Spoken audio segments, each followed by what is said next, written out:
There are many, many companies that have shaped the video game and computer game industries. But today's guest has his name brandished on some of the biggest and most influential. We're talking Spectrum Holobyte, Interplay, and beyond companies. This is a man who is also a key figure in the SPA at some of the most important moments in turning points, if you will, of the video game industry. Welcome to the show, Phil Adam. Thank you, Carl. Now, this is one of the few times I don't have to say I don't have to ask if I screwed up the pronunciation. Phil Adam. It's fairly easy. Yeah, but it's a lot of people add an S to the end of it. Really? But I always say Adam singular, so it's to define it. So Very cool. Okay, now, Adam, we have a lot of territory to cover, but as always here on the show, we start our interviews with a big question about educational background to get an idea where you start. So, what is your educational background?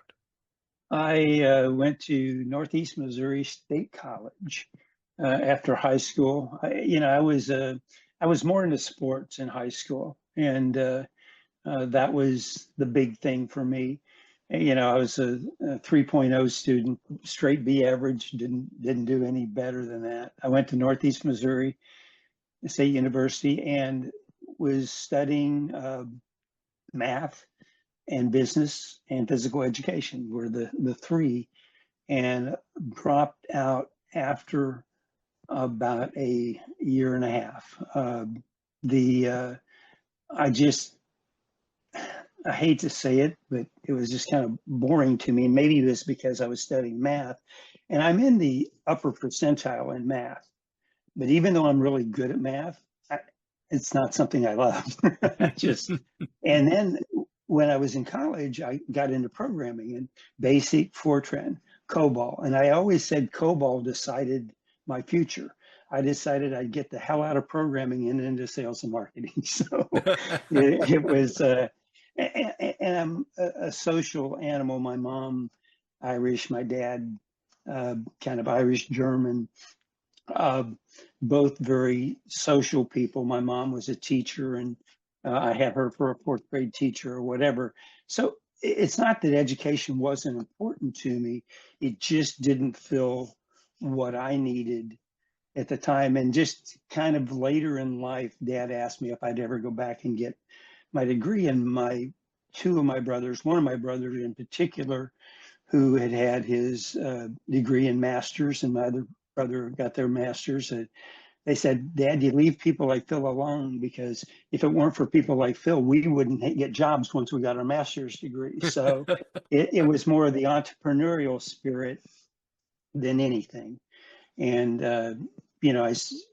after that, I was a salesman for Montgomery Wards. I sold refrigerators, freezers, appliances, just because they paid commission and I could make more money. And but in the early 80s, I left that and went to work for a place called Computer Connection. Computer Connection, really the first hardware, and we then had a software connection, probably one of the first software stores that there were. And we became both an IBM and Apple national account dealer. And I actually finished in the top 100 salespeople for Apple, I think in '83, and would have qualified to go in '84 to the Olympics. I got an Olympic sweatsuit out of it. And I also went out to Apple's home office and got trained on Lisa. And Lisa, the Lisa computer, and project manager, and did training on that, and sold a lot of Apple IIs to the Jefferson County school system. It's one way I got it. Martin Marietta, a lot of corporate offices. Because I was social, I made my way in there, and I met this guy, Jeff Sauter, and Jeff had a cousin or a brother-in-law who was doing a game called Gato, which is a World War II submarine simulation.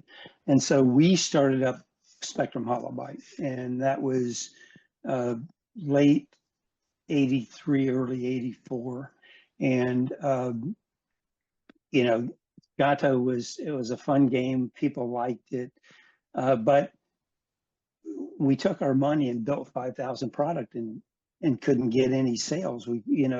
So I took a mailing list for Computerland, 3,000 stores, and I sent a copy of Gato to every one of those stores. And I says, enjoy your first $40 worth of profit off us. And if you'll call Ingram, which was in, I think, Micro D, Ingram, Buffalo, and Nashville, and Soft Cell are distributors. And if you order 5 and show me a receipt that you ordered 5, I'll send you another. That was in spring, and by October, it was the #1 product in the gaming space worldwide. We were selling, 10,000 a month. All of a sudden it went from nowhere to something on a fast track, and it was like I said, it was one day as let's send out 3,000. If we don't sell any, let's just declare bankruptcy. But we didn't, and that was kind of important back then because I had my house signed on the line. I eventually got my house off the line, but Gato took off, and really we did Orbiter, which is a space shuttle simulation. And then we did Falcon, which was an F-16 simulator. And Gilman Louie and his company, Nexus, out of San Francisco. And we also were doing some hardware. So Jeff was more interested in the hardware side, and a partnership with a company we had out of Paris. And so we split the company, and we merged the software company with Nexus and Gilman in the Bay Area. But we did that, and we sold the company 80% share to Mirrorsoft, which was owned by somebody who became very villainous, a guy named Robert Maxwell. And so Gilman and I owned 10% of Spectrum Holobyte at that point. We bought out all the other shareholders. They cashed out. We didn't get really anything off of it. And Gilman was the CEO. I was the president. And we were doing Falcon, and we had done Orbiter. We did a game called Telstar, which was a star lookup table that won an educational game of the year, like in '85.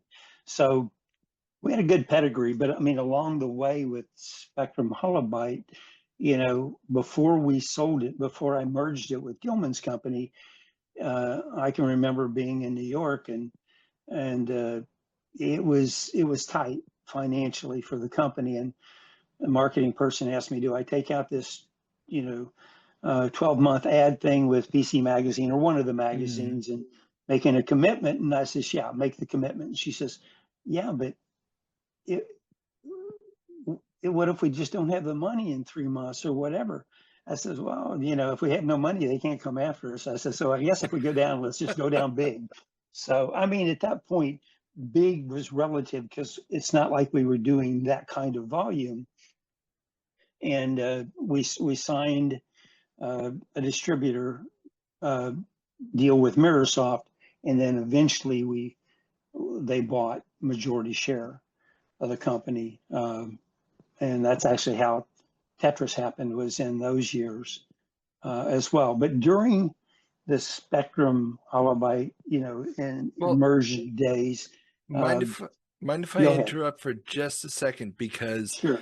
You dropped a little piece of information there at the very beginning that I kind of need to go back to. And that's computer connection and software connection. So when do you start working there? In '81. In '81. Now, during your time at Montgomery Ward, did Montgomery Ward carry any microcomputers? Were they carrying any machines? No computers. We did have Pong. Which Nolan Bushnell became a friend later on in life. But Pong is pretty much all. And it's funny, my next door neighbor, the first time I was really exposed to computers or playing video games uh, was my neighbor, Eric Martel, bought a Atari 400 chiclet keyboard, Mm, as we called it.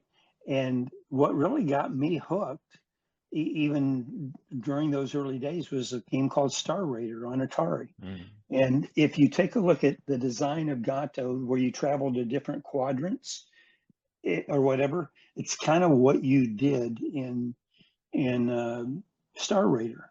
Yeah. And where you through the space or whatever, Gato was very similar. Other than the fact that I didn't design Gato, I Yeah. was the business guy, and it was so funny. We only had three people working at the company, so if Patricia went home and I was the head of sales and marketing and president, and Jeff was the CEO. And so if somebody calls in, I go, Spectrum Holobyte, can I help you? They go, can I talk to Phil Adam or the VP of sales marketing? I says, just a second. Hang up. I go, I says, let me transfer you. And then I pick up the phone, Phil Adam here.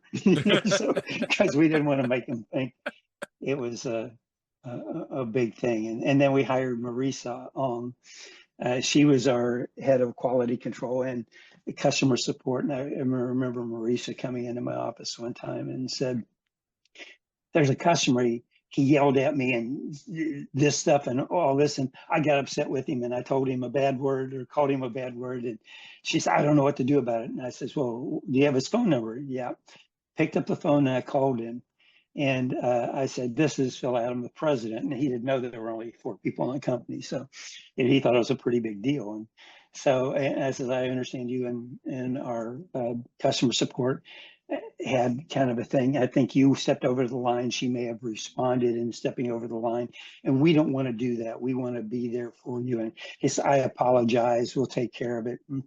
So I hung up the call and I said to Marisa, I says, you have to remember, a customer complaint is a chance to win a customer for life. And that was, kind of my motto. It was like our paycheck wasn't paid by the distributor check we got. It was by consumers buying our product at the end of the day. Because without consumers, we didn't exist. So, but So, that was, yeah. yeah. Yeah. So, okay. So that's your first introduction to the machines. You're at Montgomery Ward and you're not really selling this kind of equipment. When you get to Computer Connection, Mhm. and were you working at Computer Connection or Software Connection? Well, they Or were were they owned by separate? they were similar. Software Connection was just a little corner that we did Ah, have a separate door that went into it, but okay. I really worked at Computer Connection and I had a national account. So I dealt with the IBM national account, Apple national account. That's why I went and did the Lisa training, and I dealt with corporate accounts and outside sales. And it's actually I was selling to some accountants and different things, and that's actually where I ran into Jeff Sauter, and the guy who I started Spectrum Holobyte with was at Computer Connection. So Now, a Computer Connection, just for our listeners' sake, this was a retail chain it's a retail at the chain, time. How many single single locations? single single store in the beginning. Okay. And actually, I'm saying Computer Connection. I would have to look it up. There was a Computer Connection in Denver, but it was. Uh, uh, and I'm trying to think if it was even called Computer Connection. I think it was, but we only had a single store and the software Ah, store. okay. So it was not part of a chain. It was a Okay. single retail store in Boulder, Colorado. Gotcha. Okay. And so and you were well, you weren't a salesperson on the floor at this point. You were just, or you a salesperson I for, started out as a salesperson on the floor, but then we signed Apple and IBM as national accounts. So hmm, then my job became external, going out to corporate offices or school districts or whatever. And then we had an Apple support team in Denver that would go out with me or whatever that I worked with. So gotcha. And so when you're and sorry, I'm really kind of fascinated by those early years of how the retail business worked. or in this case, also the company business. Well, yeah, Yeah. yeah. So if you could, The first thing we sold was before we got the Apple license were CPM and MPM, and Mm, we had basically in that day we had a CPM computer, and then we went to multi MPM, right? But what MPM was didn't even have a hard drive. It had two 8-inch floppy disks. So I'm not sure how it was MPM, but it was. And we hooked that up to like an Altos terminal. And those were the first things we sold. Then we got the Ataris in, and then we got Apple and Apple II.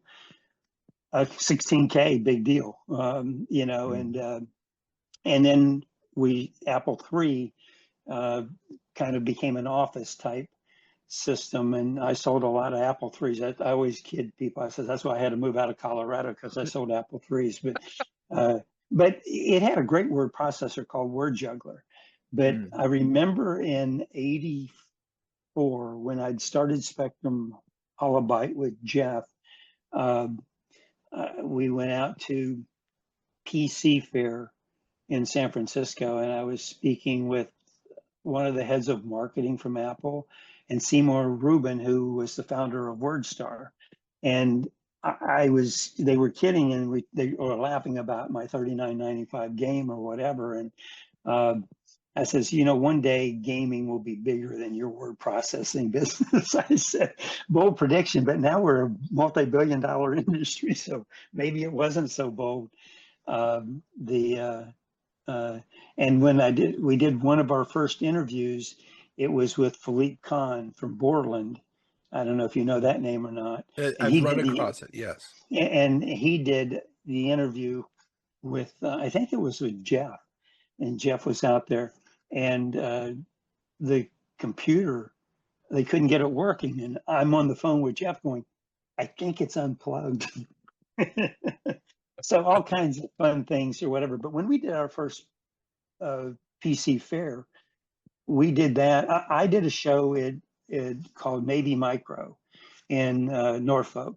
It was in that particular show. Grace Hopper was speaking, and she is, I think, the inventor of I don't know whether it was Pascal or one of the computer languages, and she also had a quote called the nanosecond, and you'd have to look up Grace's background, but I went out to see her, and I did that show. And then Jeff and I basically took out, went to PC Northeast or West Coast Computer Fair and set up the booth ourselves and did all this stuff. I mean, that's what you did. You Mm. didn't care. You were just kind of getting started in the business, but it's how I made connections with different people. So Okay. And yes, I just looked it up. It was Flowmatic and COBOL. So yes, she's okay. responsible for you leaving You're school. leaving No. the business. uh, Now, when you're to get into the role of being able to sell these machines, how deeply did you have to? And I'm sorry, I'll get back to the video games, I promise. It's just That's really okay. fascinating because there's very few people who even have this kind of stuff on their resume to be able to Right. track them down to find out, what this was like. How difficult was it for you to learn enough about the machines and what you could do with them in order to be able to sell them? I think it's funny because I think it became easy because of the Macintosh and because of Apple. It Mm, was easier because you're using a mouse to click. We had application software, we had Mac Project, we had whatever, and those were kind of self-explanatory. And I didn't, they had their own version of VisiCalc, and it was selling Word Juggler and VisiCalc to small businesses in the beginning, with even with the Apple II and especially with the Apple III. But then the Lisa and uh, the Lisa first, which had the 6 business applications that came with it, and anybody doing project planning. But the Macintosh kind of really evolved into the whole artist community because it was so easy to draw and that kind of thing. And it was easy for me to learn all the different applications or whatever. So, I mean, I had programming in college. It wasn't like, Hmm. I mean, I had BASIC and Fortran. Fortran, when I was in college, was you did punch cards, you turned them in, and a week later you got the program back and found out if you were right or wrong. So that would have been, in my first experience, I would have been in like 72, 73. The so I was more of a social guy who would go in and I know I'm a talker, as you can tell, but in sales you got to listen. You got to see what people are looking for, and even in selling refrigerators and appliances and stuff like that, it was like, you know, what do you need? What are you looking for? How can I solve, what your problem is? But I always started it out with a joke. Somebody come in and look at a refrigerator and uh, they say, "Yeah, I need just one," and I'd say, "Cash or charge?" and they go, and they'd laugh and they go, "No, no,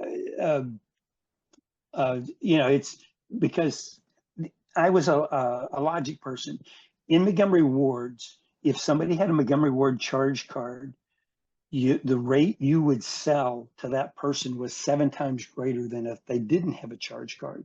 So the whole idea was to either find out if they had a charge card or to get them to have a charge card.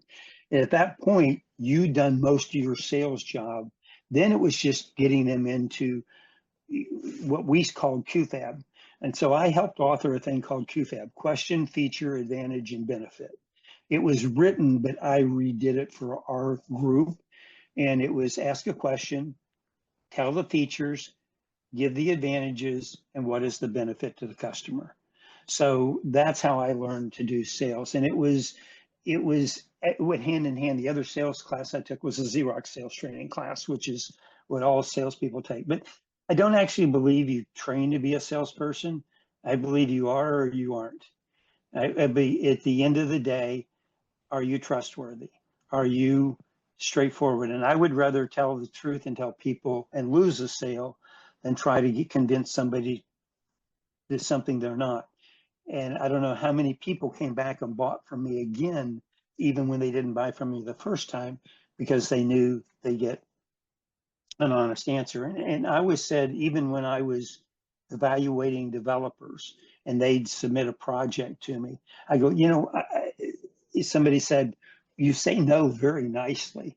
I think I would sit there and say, it's not the right fit for us, but it's a good product. And I gave them a name or two of some of my competitors and said, you should check these people out.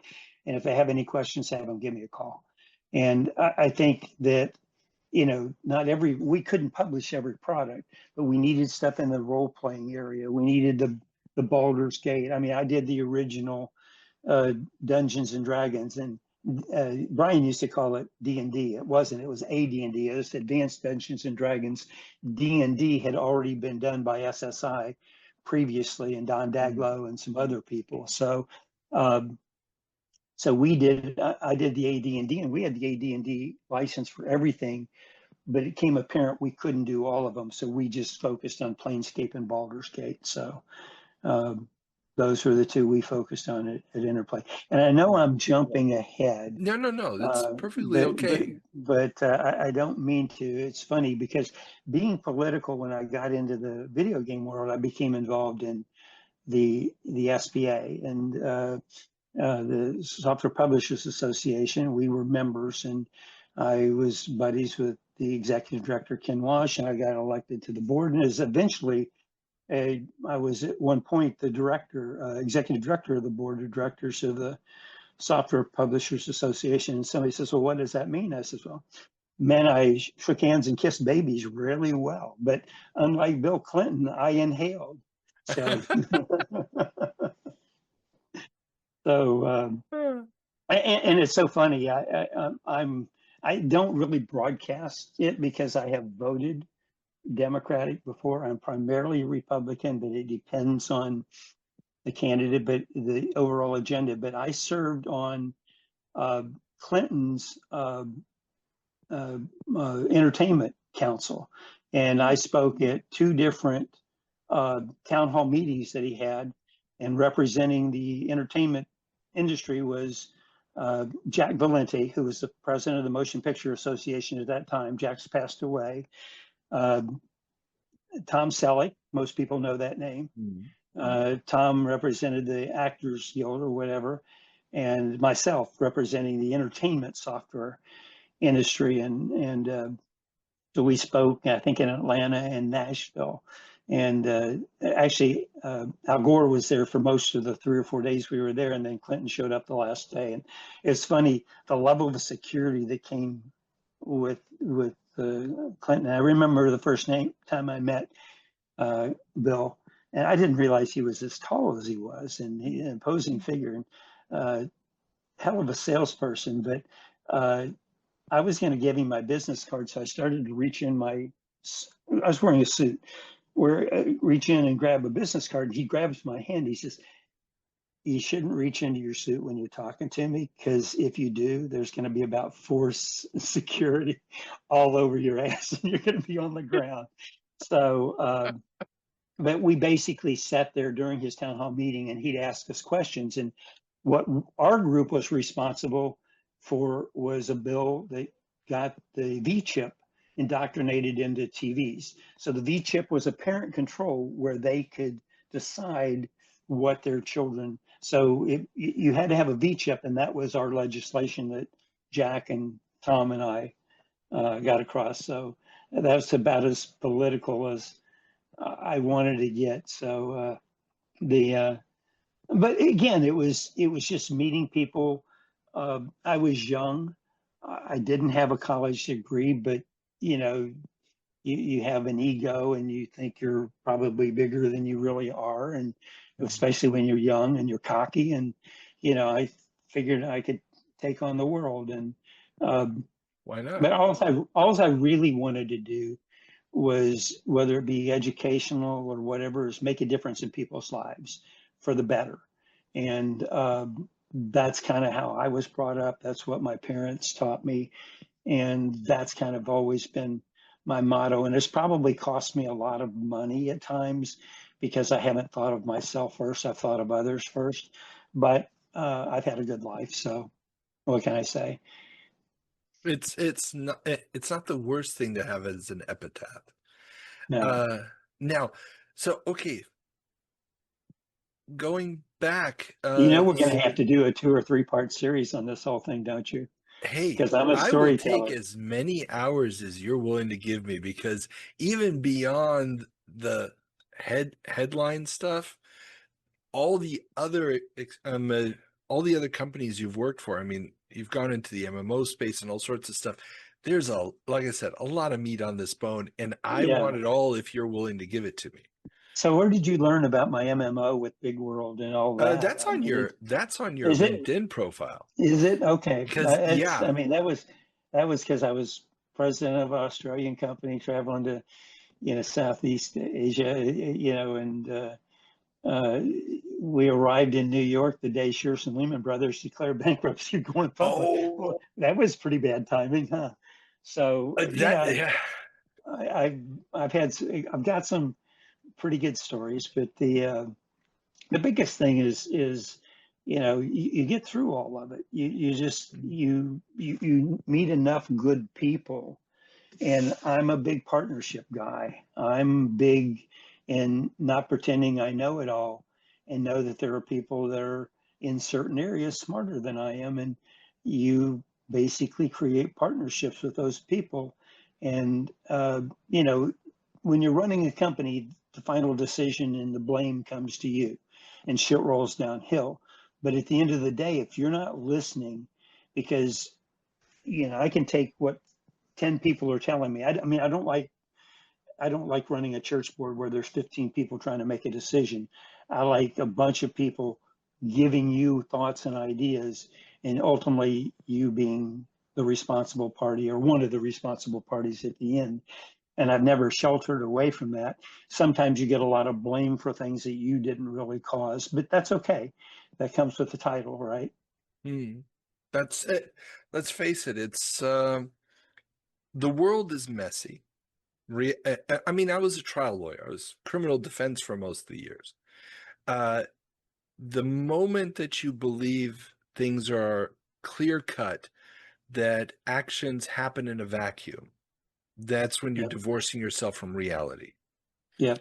And understanding how everything interacts and trying to put it into perspective and to understand the humanity that goes behind every decision that we make is what adds depth and turns history into something to learn from. I mean, it's funny. I've done public speaking, and the only place I got a standing ovation was in Moscow. And it was in front of a class of about 400 people, students. And at the end, I got a standing ovation. And I didn't know if it was what I said or what my interpreter said. I thought maybe he was funnier than me or smarter than me because he had it going on. And it was so funny with Mish. I said to Mish, "You got a hat from Poland. You can't get out of the country. So either you're KGB or your dad's KGB." And he wouldn't answer me. But I didn't care. We had a good time. We went to the Moscow circus. We had a wonderful time because it's people, and where you get your intelligence from is listening to people, and it's other people. It's where street smarts come from. It's where just being able to listen and get smarter. And I do have one bad habit. My wife will say that I typically like to finish for other people, or I interrupt a little bit.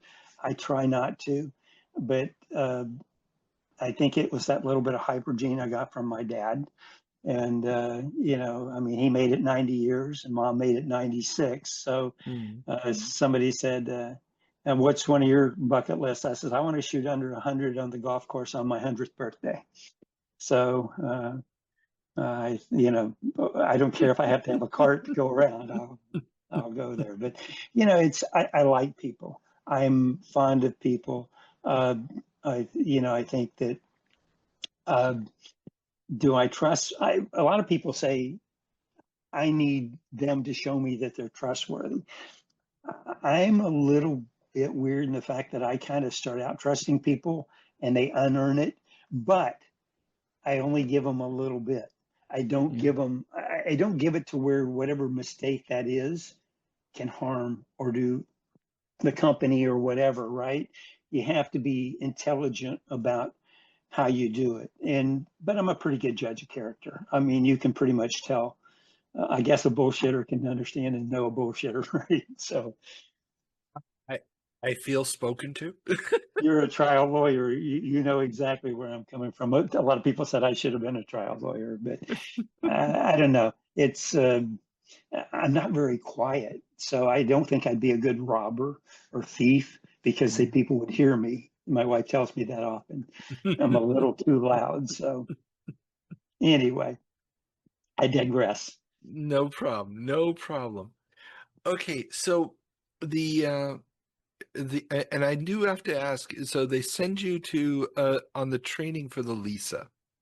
Hmm. And now the Lisa revolutionary machine for its interface and the way it sets everything up, also similar to the Apple III, very, very flawed machine due Yep. to the way that the resources are utilized, the lack of backward compatibility, the lack of memory in the Yeah, but system. it was only $10,000.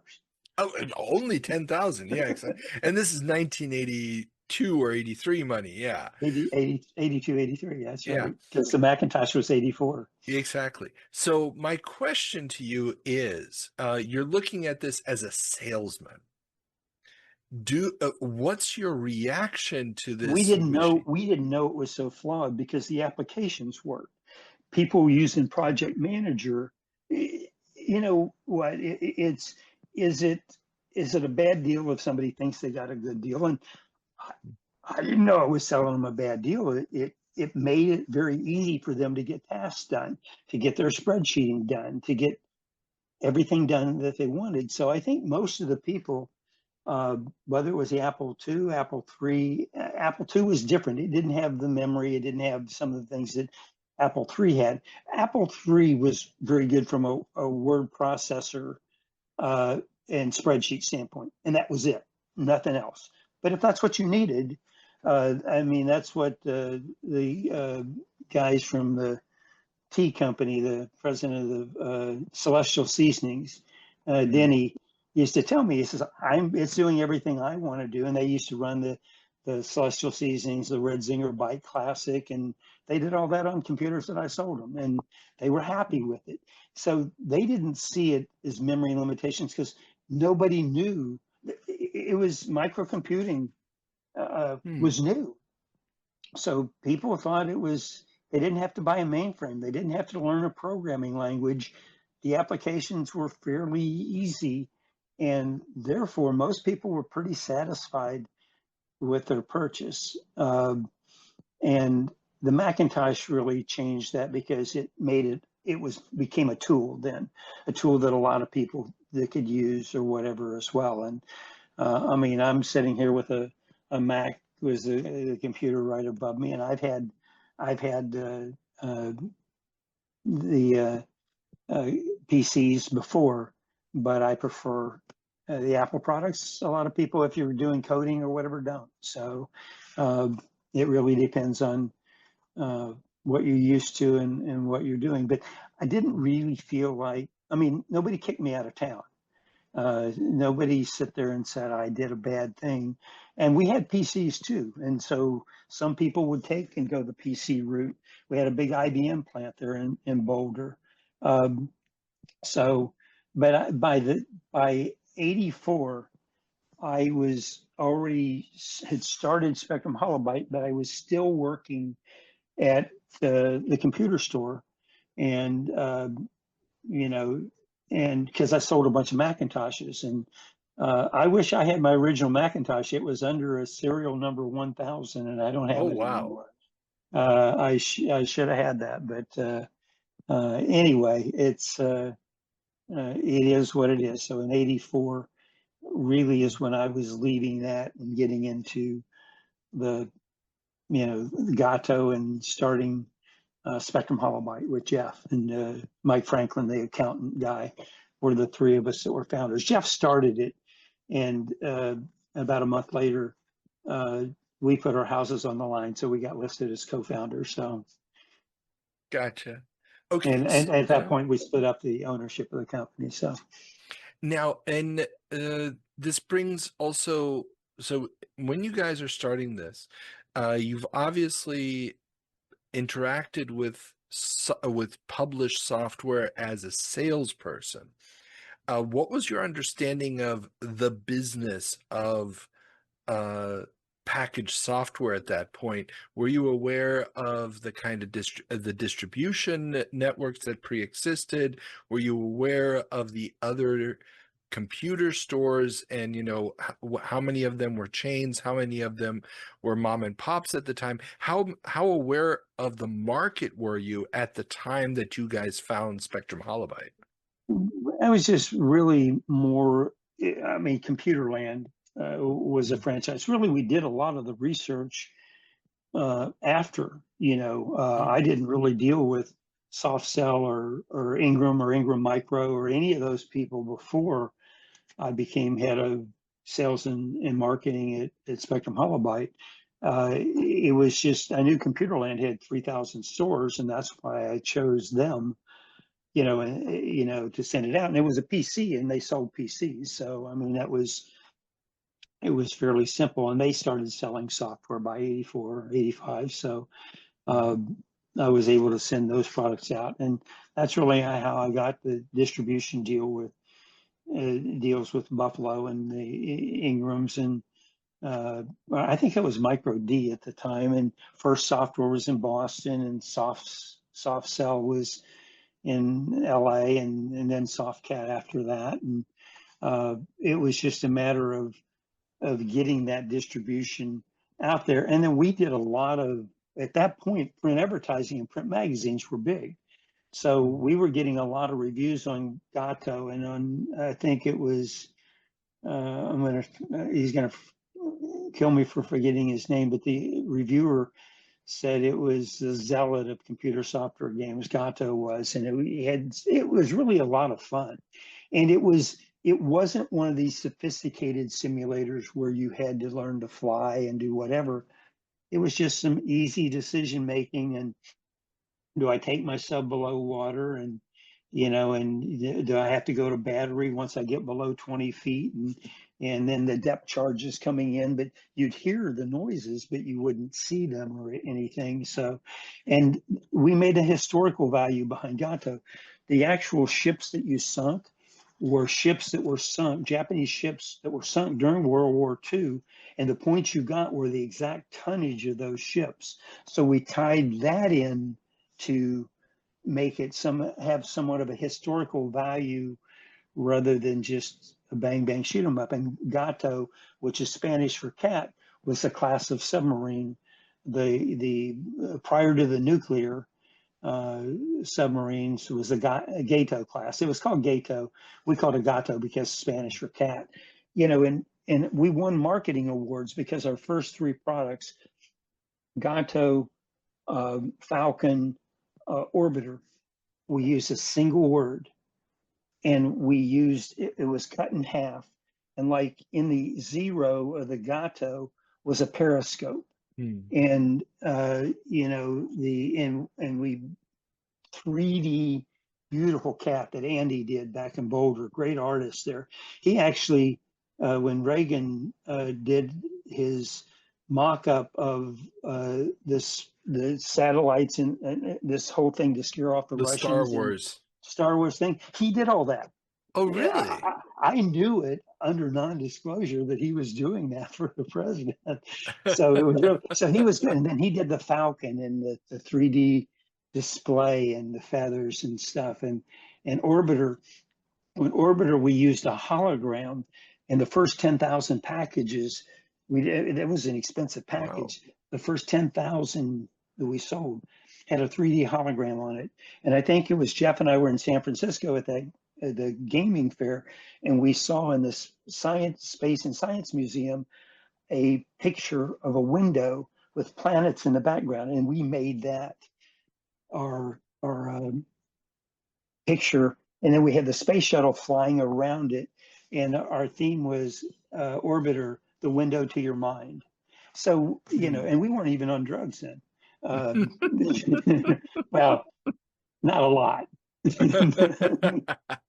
Jeff might have been, I wasn't, but anyway, we were just having a good time. I mean, we had bad times too because we were struggling financially, but when Gato hit, we kind of went on from there. And then when we did the merger with, Mirrorsoft or whatever, and that's what Tetris came out of. So, we didn't know Maxwell was a bad guy, and we didn't know Maxwell would screw up the deal, because I'm the guy who first took Tetris to Nintendo. Ron Judy in the back of a limousine. At the same show I showed Hank, I introduced Tetris to Nintendo. There was a loophole in the contract that said it was hooked up to the TV, and our partner sister company in London, Mirrorsoft, sold the rights to Randy Brolight in Tengen, who was reverse engineering the Nintendo, and there was a big lawsuit there. We were on the wrong side of that lawsuit, so I didn't make the millions off of Tetris. Hank did, you might think he'd throw me a few million every now and then, but he hasn't. So, yeah. So it's not the financial side of it. The fact that unless you were around back then, where Tetris came from, and it came from us, and that I showed Hank, and even in the comic book, it shows me showing that. And, the movie shows that Hank was the guy that made it happen or whatever. I told Ron Judy that Tetris would make the Game Boy and the Game Boy would make Tetris, and Hank takes credit for that. But he was dealing with Nakayama, I believe, the president of Nintendo Japan, and that may be where the license slid to, because I had to turn over Howard Lincoln and Lynn Valso, the head legal counsel of Nintendo, to our sister company, because they had actually signed the contract with Mirrorsoft. in London, but uh, we lost out on that. It wouldn't have killed Hank to give us a little more credit, at least in the comic book. And the video in the BBC documentary was done prior to Hank even being involved Oh, about wow. the finding of Tetris. So if you went to the BBC documentary of the history of Tetris, uh, you'll find it there. I actually interviewed with Robin Leach as well for Lifestyles of the Rich and Famous because it changed Alexi's life. The funny thing was is Alexi wasn't there, so he Mm. couldn't do it. So it's how he changed his life. And Robin Leach didn't come in and do the interview. His assistant did. And then I was a placeholder. And then in the actual TV show, they put Robin in there asking me the questions, and I never met Robin Leach. Oh, So it's not like, I mean, with you, I get the real deal. I get Carl. I didn't uh, get uh, Robin then. So well, I mean, come on. You get me. Who needs who needs Leach? that's Come on. it's kind of what I was thinking. So Uh, and we will definitely have to talk about Tetris because, yeah, I grew up playing the Mirrorsoft version of it on the C64. But okay, well, so we did all the programming. That was all done at Spectrum Holobyte. Mirrorsoft was our sister company. you guys So did the C64 version as well? I don't know if we did Yeah, that. They could have done that because we didn't necessarily want it. But yeah, you'd have to look, you could probably look and say whether it was programmed by Spectrum Holobyte. We did the Mac and the PC. yeah, They may have done the 64 just yeah, because yeah. it They did wasn't a all big the deal in the States. yeah the European 8-bit versions. Yes, Those were yeah, all done. I believe it was a Hungarian outfit that did them.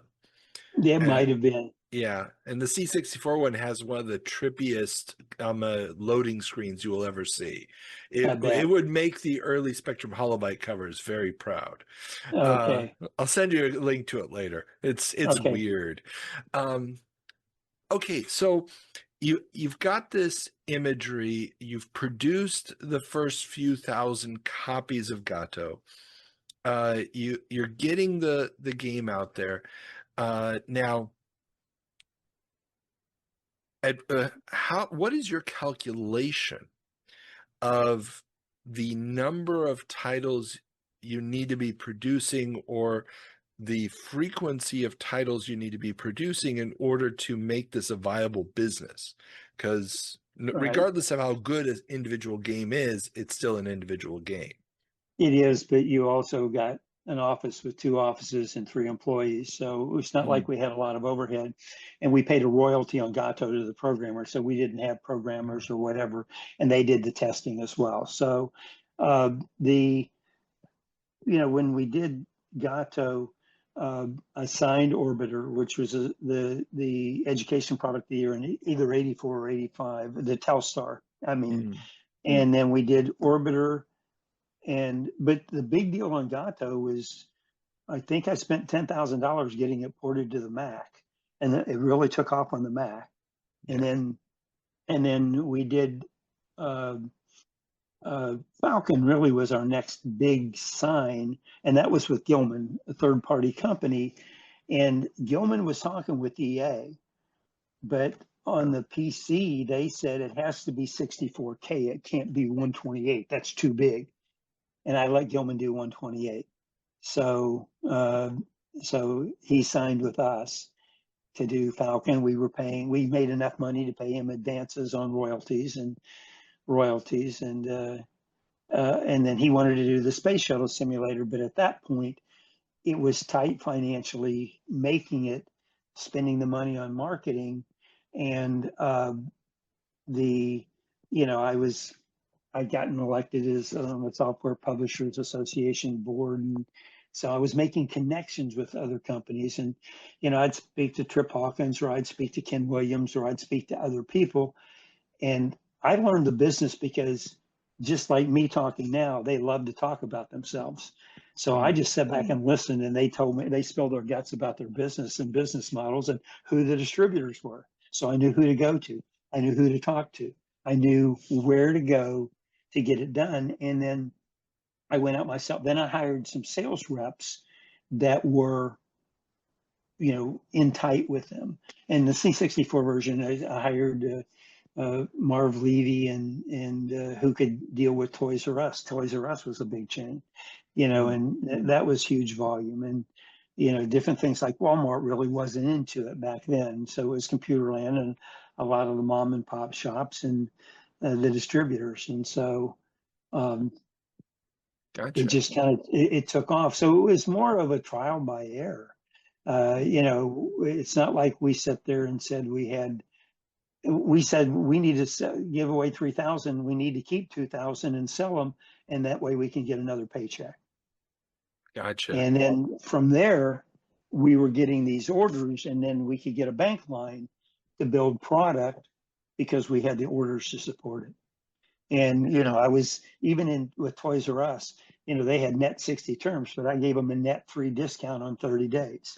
Because I could get the cash in faster and we could build more product. It's just you just have to kind of, it's street smarts. It goes back to street smarts. It wasn't. I don't know if I really knew how to run a business at that time. I was so naive. I just knew that we could make it work and that it was a special product. And really, Jeff was the CEO. He handled the finance side. I did the sales and marketing. And so I just give me a budget for marketing and I'd spend it or whatever. And so and then he was putting money into the hardware side and it was sucking money away from the software side. So we split those two companies, and the French company bought into the hardware company, and Microsoft and Gilman and I did the merger on the software company. And even when we were doing the merger, Jeff was kind of involved, but he decided to split off and do the hardware thing. That way he could get some kind of a payday then. Gilman and I were the only two that didn't take any kind of a payday off the Microsoft purchase of Spectrum Holobyte. So what people don't really realize, Microsoft was our sister company, and Maxwell owned 80% of Spectrum Holobyte at that time. We called it, because they wanted to do something different, they called it Sphere Inc. I called it Yeah. Frank. But Sphere Inc. was no more than Gilman didn't necessarily want all that being under the Spectrum Holobyte logo. But fortunately, Spectrum was the brand. It was what people knew. And so we kept that and did business as Spectrum Holobyte. So Interesting. Now, so at which year approximately does Mirror take buy an interest into Spectrum Holobyte? Is that December 10th, 1986. oh, Somewhere this somebody knows this very precisely. it was in the first 10 days, because I had gone to Washington, D.C.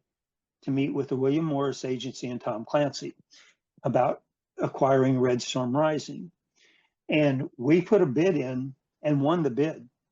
And Bill Steely and Microprose was the other big bidder, and Activision was the bidder. And we're at the Watergate Hotel in Washington, D.C. And I took a consultant with me out of Texas who knew those guys really well, and we met Tom, and we made Larry. I think it was Larry Bonds who wrote, the Phoenix, or was a consultant on Red Storm Rising with Tom, and so we put in a bid, and we basically had till December, I want to say 7th, the first week of December, to get them a check for 50,000, and an accountant in New York for the Mirror Group held the transaction up, and so we didn't have the money in the bank to send it, so we lost it. And Bill Steely, a good friend of mine, signed Red Storm Rising. Not that Red Storm Rising ever became a big hit, but it was kind of what we were going to go to, doing a tank simulation and submarine and jet, and kind of had it was kind of like a precursor to the massively multiplayer world in Gilman's mind. Gilman was the game designer. I was the business guy, and it would have been a good jumping point, but we didn't get there. So we Naval Institute Press did the first um, uh, Clancy book, Hunt for Red October, and they were doing a book called Flight of the Intruder. So I talked with Naval Institute Press, and Stephen Kuntz, not the mystery writer, but Stephen Kuntz out of Boulder, wrote Flight of the Intruder, and we did the Flight of the Intruder flight simulation game. So we started doing stuff really in the flight simulation and simulation area as well. And the funny thing of it is we had a chance at one time to get SimCity from Maxis, and we were real close with Jeff Braun at the time, and we were real close to doing that particular deal, but they had a really, I don't want to call it lame, a very simple flight game that they would only do the deal if we do both, and we said no. And so they did it on their own. But I later got the deal. They didn't want to do the game when it came out on CD. So they thought it would be too much to make it into a CD-ROM game. So I went back into them and got the rights to do SimCity on CD-ROM. And so in 1990-91, we published, and that was with Interplay. After I left Spectrum Holobyte, I went back and got Massively Multiplayer. And when EA bought Maxis, they had to come back and buy those rights back from us. So that was a good boon for Interplay at the time. So I was always creative with my deal making. So that is very, very cool. Now so they buy in because you guys need somebody. Why MirrorSoft? I mean, they're over in the UK.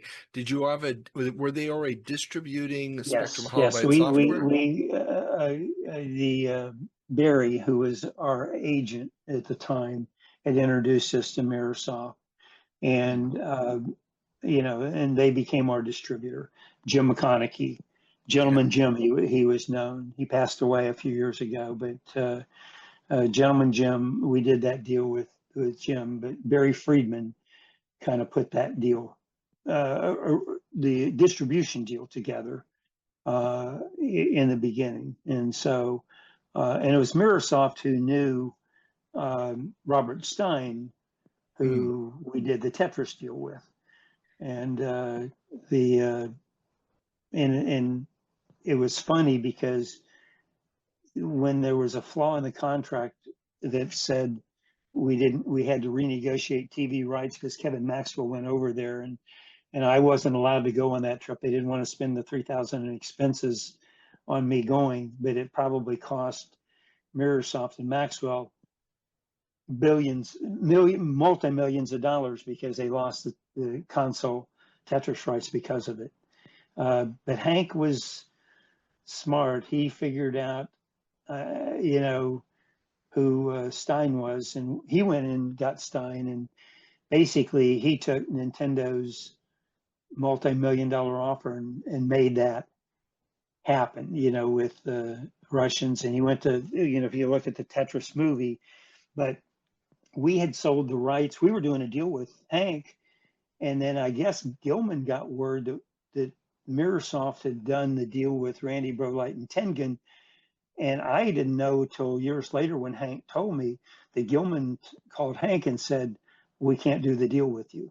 And that's when Hank was already viewing that this was an amazing product. I already knew it was, but that's when Hank took it on his own, and he had Japanese citizenship. So unlike an American, he didn't need an invitation to get into the Soviet Union at that time. We call it Russia now, but it was still the Soviet Union, so communist Soviet Union, and did his magic. When Alexei first came over, I was in a partnership with a company out of Chicago that I had a joint venture with, and they're the ones that sent me to Russia in the first place.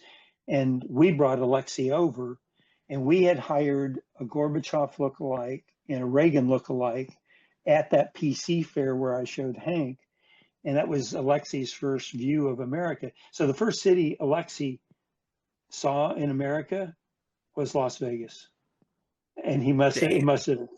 must have freaked him out. So, um, but so anyway, it's again, Hank could get certain things done there because of his Japanese citizenship as well as American citizenship. And, I'm not sure if in the Smithsonian it credits Hank with Tetris, but it shouldn't, because it came on the PC. It was Spectrum Holobyte, and it's back in the 80s, it was like, what are the three things that have changed the world? And Tetris was one of them, and Oh yeah.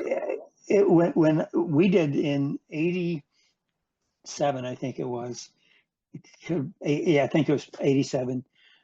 We introduced Tetris, and we introduced it at the Herbst Theater in San Francisco. And that was where they signed the UN Charter in I think it was 43. So I had our marketing people call the Soviet consulate, and what we called the White House, and they wouldn't do it. I said, call the White House.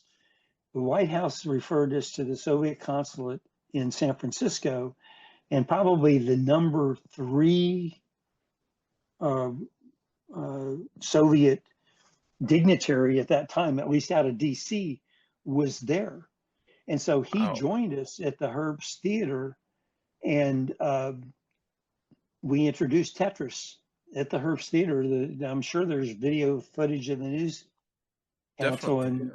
And he says, well, do you think our children are the same? I says, well, the only thing that happens is the propaganda you teach your children about America and the propaganda we teach our children about the Soviet Union keeps us at odds. I says, and the only real difference between your children and our children is when it's your night, it's our children's day. But other than that, they're the same except for what we teach them. And he says, you're right. And so, but I didn't blame all the propaganda on them. I took blame on us too, because I'm sure it was true. And I gave my speech 5 minutes. I can't even remember what I said, because the only thing I remember about that day is he got up and he goes, ladies and gentlemen of the press, and he turns to me and goes, Mr. President. And I'm my ego, my head goes this big. I go, I think that was the only reason I could have ever thought I would want to be president of the United States, because it was such an ego trip, and then it came down again. But just being addressed as Mr. President by the Soviet Consulate General out of San Francisco was a trip. Maybe that led to the fact that I thought I was bigger than I was back then, but I'm 71 now, so it's not, it just is what it is. It's timing.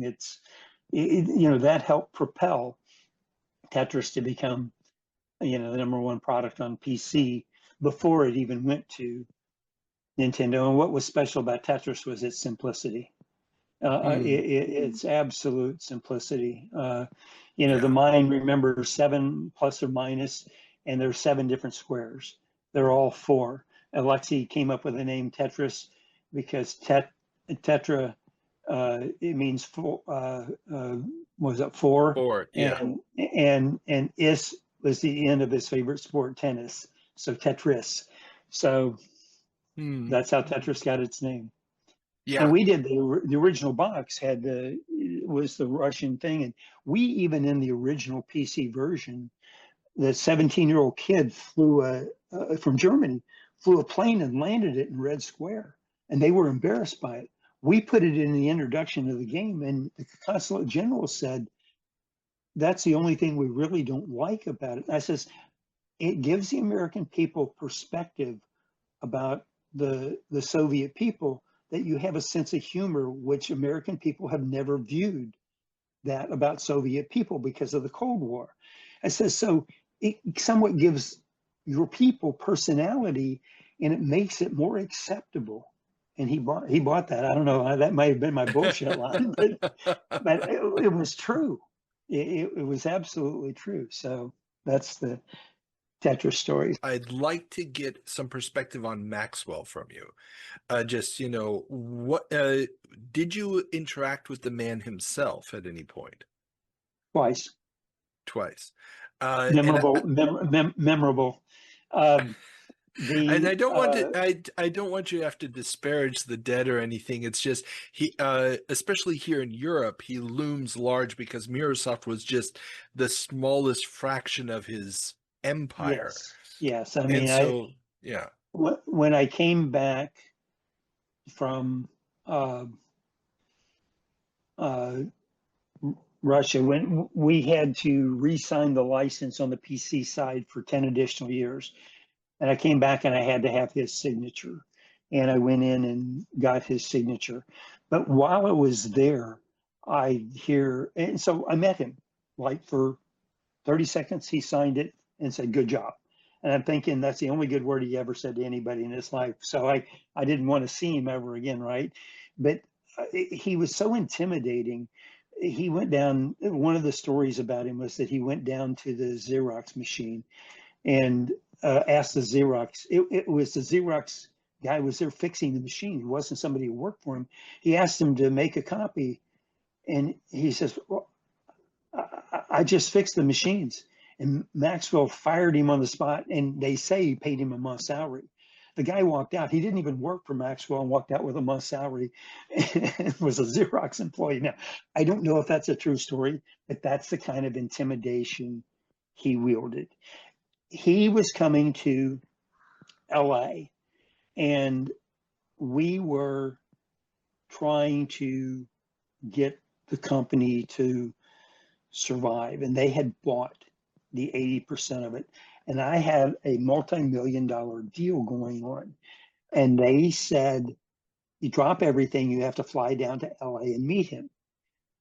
Gilman, uh, I don't know if Gilman flew down. I didn't. I had to stay and get the deal done. And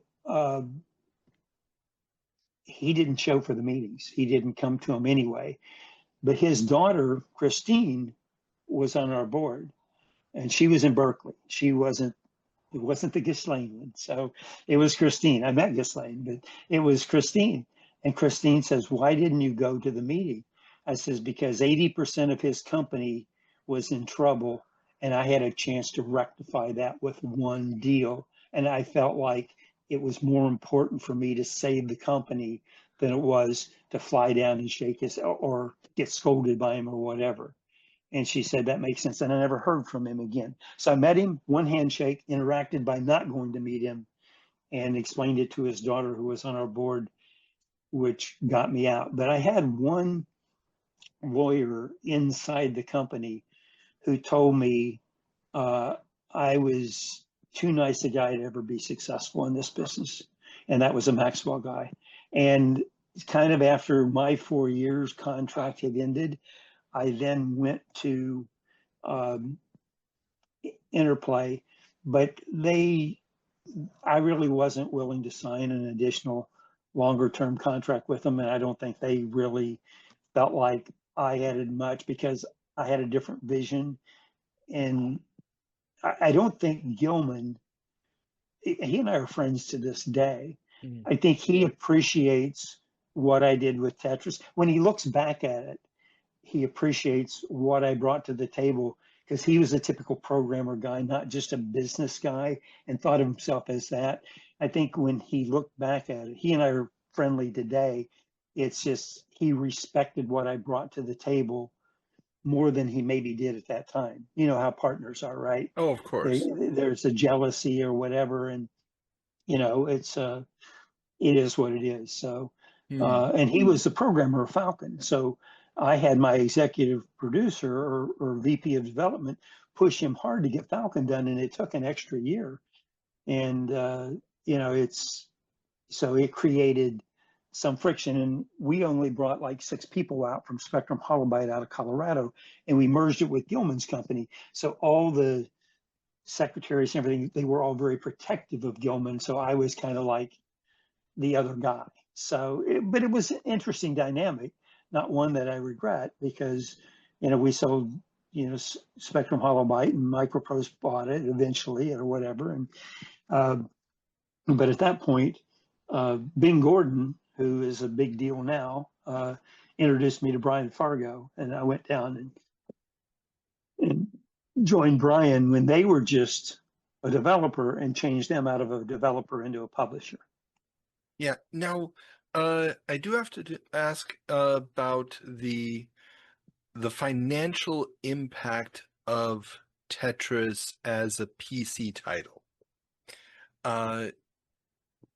How big was it, especially in comparison with previous Spectrum Holobyte titles? Does it just put you guys in a completely different category, No, or? no, no. Falcon was big. Falcon was a big seller as well. I mean, Falcon sold hundreds of thousands of copies at $50. I mean, Tetris was $20. So, we had to sell a lot more of Tetris. Tetris took off. But I mean, Gato was big. It was 250 to 500,000. I can't remember the numbers now.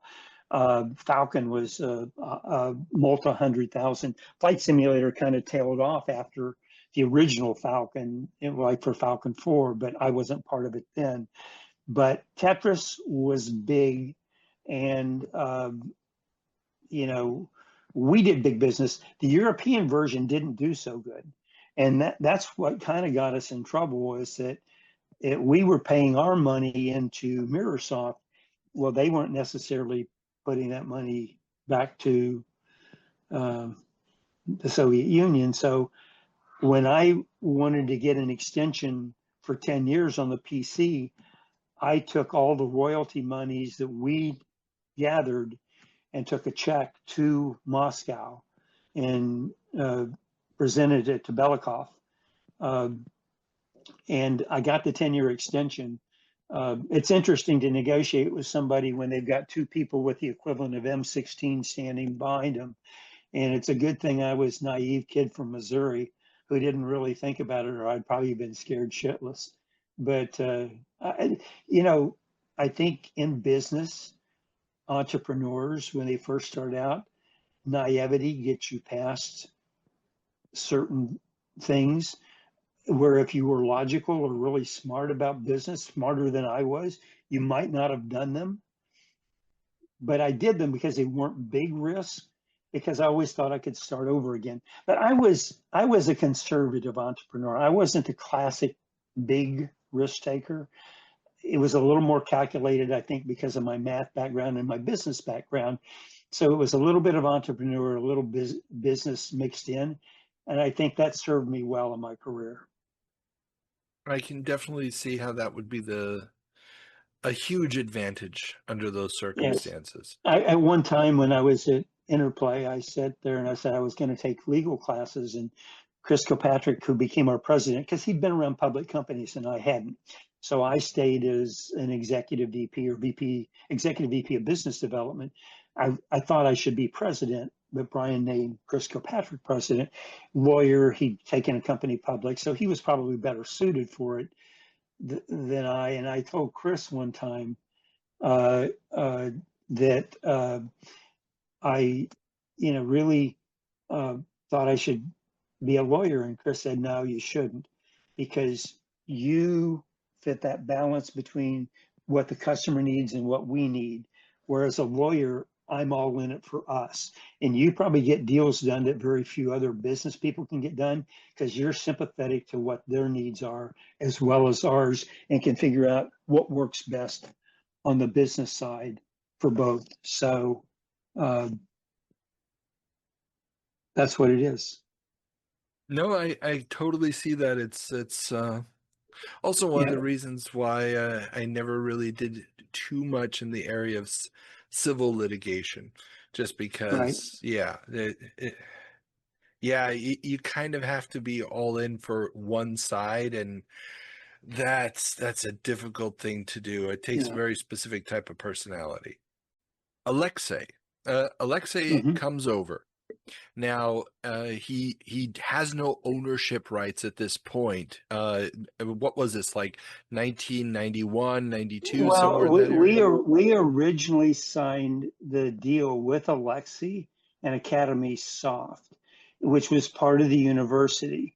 Elord Programa came over and basically said he couldn't sign and took over, the government took over. So my first deal or first negotiation was with Alexei directly. Robert Stein was the agent who dealt with Jim McConaughey, and then he dealt with Robert. But when we brought Alexei over for the first time at CES, we did it through there was a company that had a sister city out of Chicago, and I can't actually remember the name, but it was Daley was the mayor there, and they actually, my first trip to Russia, they supported me, and I went over there even before when I first met Alexei. But so the deal really was done between Jim McConaughey, Mirrorsoft, Stein, and Academy Soft. Later got switched to Elord Programa, and because they said Alexei couldn't do the deal himself or whatever. So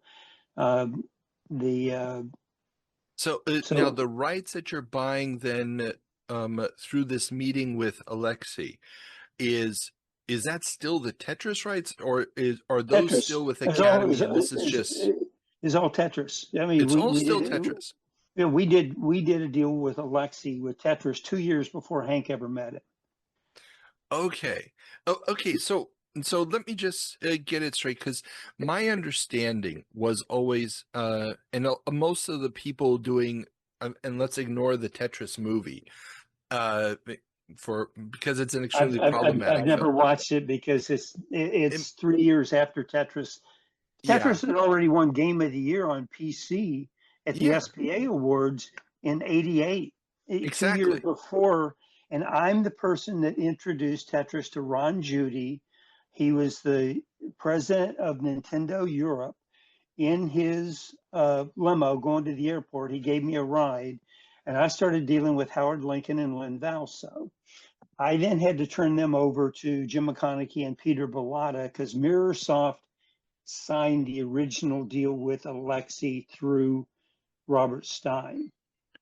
Gotcha. So the deal was, and then Gilman and I, after Hank visited us, flew to Japan and did a deal with Hank to publish Tetris in Japan and on Nintendo. But Hank wanted bigger rights. Well, we found out when we got back, and I didn't know it till later, is that Peter Bellotta had signed a deal with Tengen and Randy Brulite. So Gilman had to call Hank and tell Hank he didn't have the rights because we had them. And Mirrorsoft was run by, you're well aware of who Mr. ran Maxwell. Mirrorsoft, Yeah. Mr. Maxwell. And Mr. Maxwell was a friend of Gorbachev's. So there was a lot. And when it came, so I was supposed to go to Russia to solidify the rights. The accountant in New York wouldn't sign off on my expenses to go. And so Kevin Maxwell went. And Kevin Maxwell solidified all the rights, except there was a clause that said he didn't own TV rights, which in his mind, he thought meant TV shows and stuff. And if there was a counter offer for those rights, he had 7 days to counter that. Yeah. Match it or whatever. Well, once Hank found out he didn't have the rights, Hank then went to Russia because he was on a Japanese visa. And I don't know where he got Stein's information. My guess is Gilman, but I can't say that. That was my business partner. But he went and saw Stein, and he was dealing with, was it Nakayama, whoever the president of Japan was. I was dealing with Howard Lincoln and Lynn Valso. I told Ron Judy it would be the perfect product to bundle with the Game Boy, but they wanted all rights. And then when they found out they couldn't have certain rights other than the Game Boy, uh, because the Tengen deal was done. That's when the whole Nintendo Tengen lawsuit happened. And it wasn't just about them reverse engineering the system. Tetris kind of got caught in the mix. Hank basically took what Nintendo was offering us money, and I turned over Len Valso to Peter Bellotta, and we're talking millions that they were willing to pay for that. Hank took that same deal to Stein. They went into Russia. Somehow, the date of when Hank went, and I believe happened in Russia, and I can't prove this. I don't have that information other than Stein at one time said they predated Hank's contract by a year. And again, Maxwell wasn't going to go after the Russians, and we weren't talking millions of dollars, and potentially it was so. They sent over that they had an offer for the TV rights. Hank convinced them, they were convinced that it meant anything hooked to a TV, and the Nintendo hooked to a TV. So they sent that over to Maxwell. They waited till whether Hank knew or the Russians knew, when Maxwell was leaving. He didn't entrust it to anybody else. They sent the fax over, and it sat in his office for like 10 days. By that time, his rights had run out, and Hank had the deal. And Nintendo had their deal, and they were suing Tengen. So I don't think any of that came out in the movie or the book. I think you were getting that for the first time. And I said that to Hank, and Hank said, well, that's not exactly what happened. Gilman called me. Yes, I went over there, but he never mentioned the whole TV rights thing.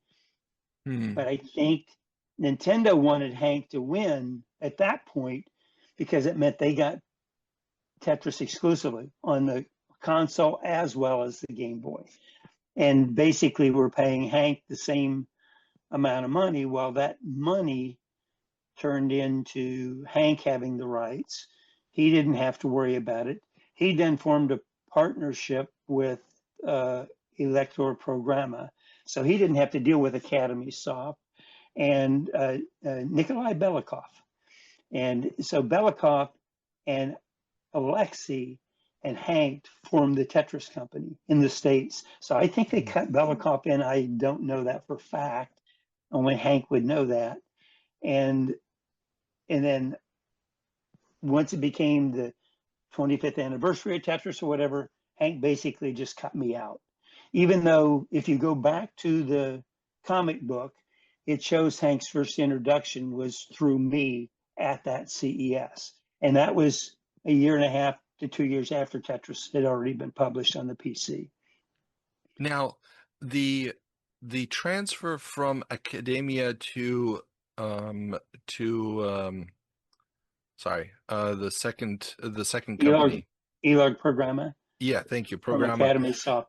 Yeah. It didn't happen under my watch. So the contract was signed by MirrorSoft, who owned 80% of Spectrum Holobyte and Sphere, my company. Yeah. And so I found out late, I didn't even know Elog Programma existed. And that's who Hank did the deal with.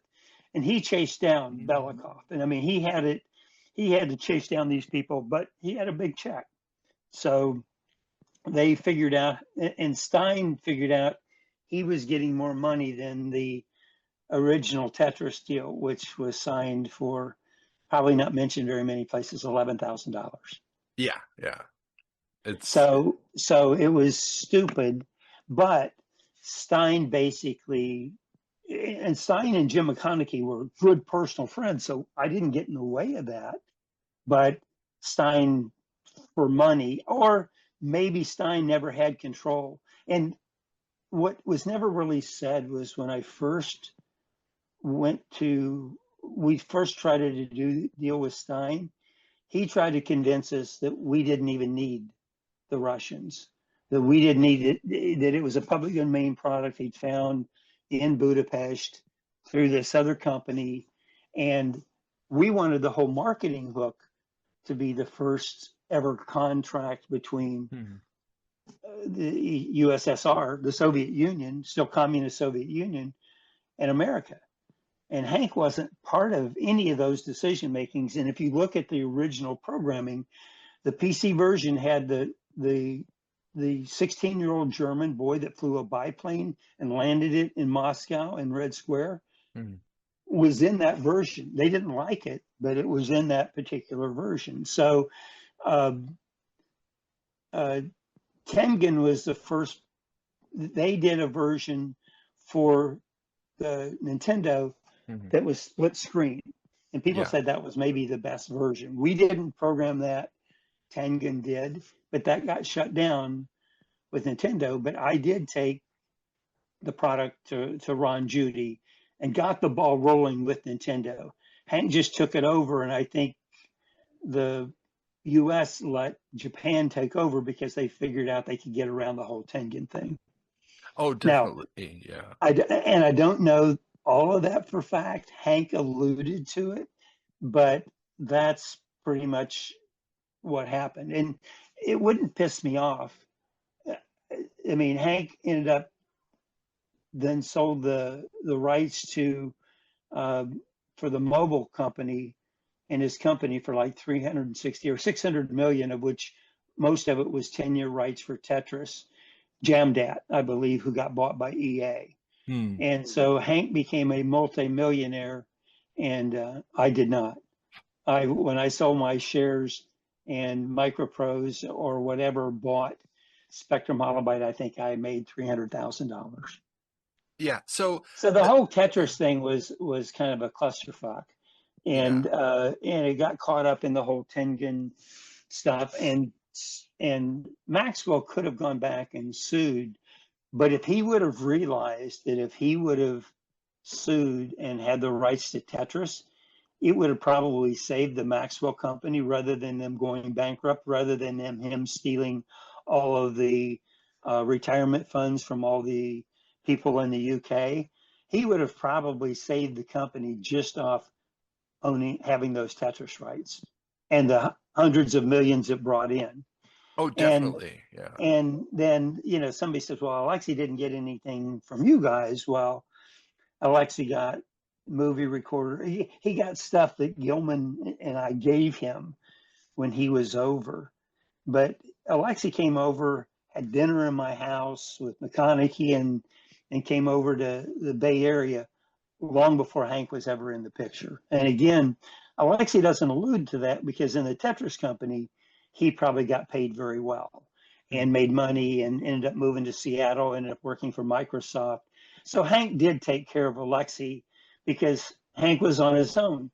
We were part of a big conglomerate in ways we couldn't take care of Alexei.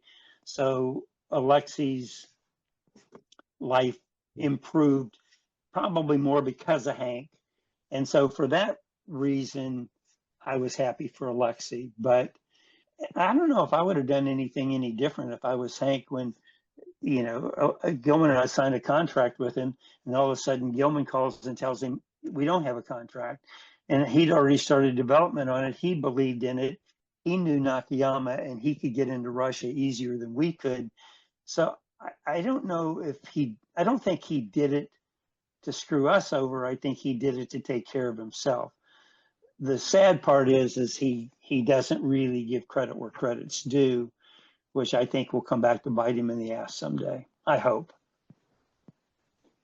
And it's so funny, when we first went over to do the rights, Maya, who became president of the Tetris company and didn't know me, was 2 years old, sitting on my lap as we went through Akihabara. And Hank's son was in the back seat with Gilman, who had a trench coat and threw up all over Gilman's coat. So I've got some great stories. But anyway. Oh, that's funny. So now Alexei comes over, and Spectrum Holobyte does put his name and his face on a bunch of, or a series of products, puzzle games. There's some follow-ups like Weltris and Facetris and so forth. Yeah, Weltris, I think I'm listed as a producer, but Alexei considered me a co-designer because he did it, and then I fixed things how blocks could split in the side, and yeah, all those products were Spectrum Holobytes, not part of the Nintendo deal. So Faces, Weltris, and then they did a couple others after I left. I forget what those were, but like in Faces, we used Faces of like Lincoln because it was over 50 years old, so we didn't have to go get the rights to something because they were now public domain. It's just like when I at Spectrum Holobyte, I did uh, a game called PT-109. I didn't call it Kennedy's PT-109, which was his boat, Yeah. but the PT-109 is a public domain name, so nobody could trademark or copyright it. And that was one of the games that we did. So back then, I even forgot I did that until we're just now talking about it. So we did Gato Falcon Orbiter, and I forgot that we did PT-109 as well. So anyway, Yeah. Alexei came over. Yeah, he was working with us. We brought him over, and it was all PC concentric. And then we were trying to do the deal with Nintendo, and then Mirrorsoft did the deal with Tengen, and that got thrown out in court. And Hank got his way, went back in. The Tengen deal with Mirrorsoft had to be canceled because Mirrorsoft no longer had the console rights to Tetris. So all Yes. over that famous word, the TV rights, and anything hooked up to a TV, and how they got all the rest of it, it just invalidated that contract. And my guess is the biggest snake in all this was Robert Stein, and only because I think Stein would have lost the rights to us anyway if he hadn't have done the Nintendo Hank deal, because they brought a lot more money to the table. Because at that time, they finally understood the value of it. Because Tetris was selling, hundreds of thousands of copies in the States. Tetris wasn't doing very well in Europe. And so we were sending all of our royalty money, close to $1 million, to Mirrorsoft, our sister company, who's to pay Belikov. And we found out they weren't paying it. Oh, And wait, they weren't, didn't and make they the were, payments to Belikov? no. And so I had to come back over, fly over, meet Belikov, and take him a check for like, I want to say 963,000. I could be dyslexic. It could have been 693, but I took a check to Belikov and extended the PC rights for an additional 10 years with that check. So, because Hank didn't care about the PC rights, we already had that. So PC, Mac, Commodore, but the revenue wasn't coming out of Europe. I guess they did the C64. I'm not sure we ever even published that in the U.S., uh, but royalties were coming in hand over fist, and from what our sales wasn't as big. Falcon produced 40-50 million in revenue. You have to remember it sold for like $79 and was selling 100,000. So there's $70 million right there. Different than Tetris selling, you know, 300,000 copies at $20, which is 6 million. So Yeah. it wasn't Tetris keeping the company, wasn't building the value. It was other product in the company. It would have had we kept the console rights, and Oh, yeah. And the deal with Nintendo. Of I don't course. know. So that kind of explains it. Hank might have a little different spin on it as to that involvement, but that's kind of what I saw. And Gotcha. Alexei's going to probably deal with Hank because that's where he made his money. Well, yeah, I mean, and I totally understand that. It's so the so Spectrum Holobyte is still a PC company. I mean, despite all these what could have been with the Tetris rights. Well, by the time I had left in 1990, Nintendo hadn't come out yet. Yeah. Well, yeah, the Nintendo version. Microsoft and stuff. No, the Nintendo. When did we first see the Nintendo console? Was it 91? No, the NES, the original NES, Yeah, is was launched it? in the States. The test market is 85. It really, and it goes nationwide in 86. And when did the Game Boy come out? That's 89. Okay, so that's Yeah. when they published Tetris for the first time because it came out on the Game Boy before it ever Yeah. went. Yeah, it's exclusively on the Game Boy at first, and I think it's maybe a year later it hits the NES. So that would Right, have been 1990. 90. And I was, by that time, I was gone. I was negotiating those rights, and when they kind of fell through, I left and went to Interplay. Gotcha.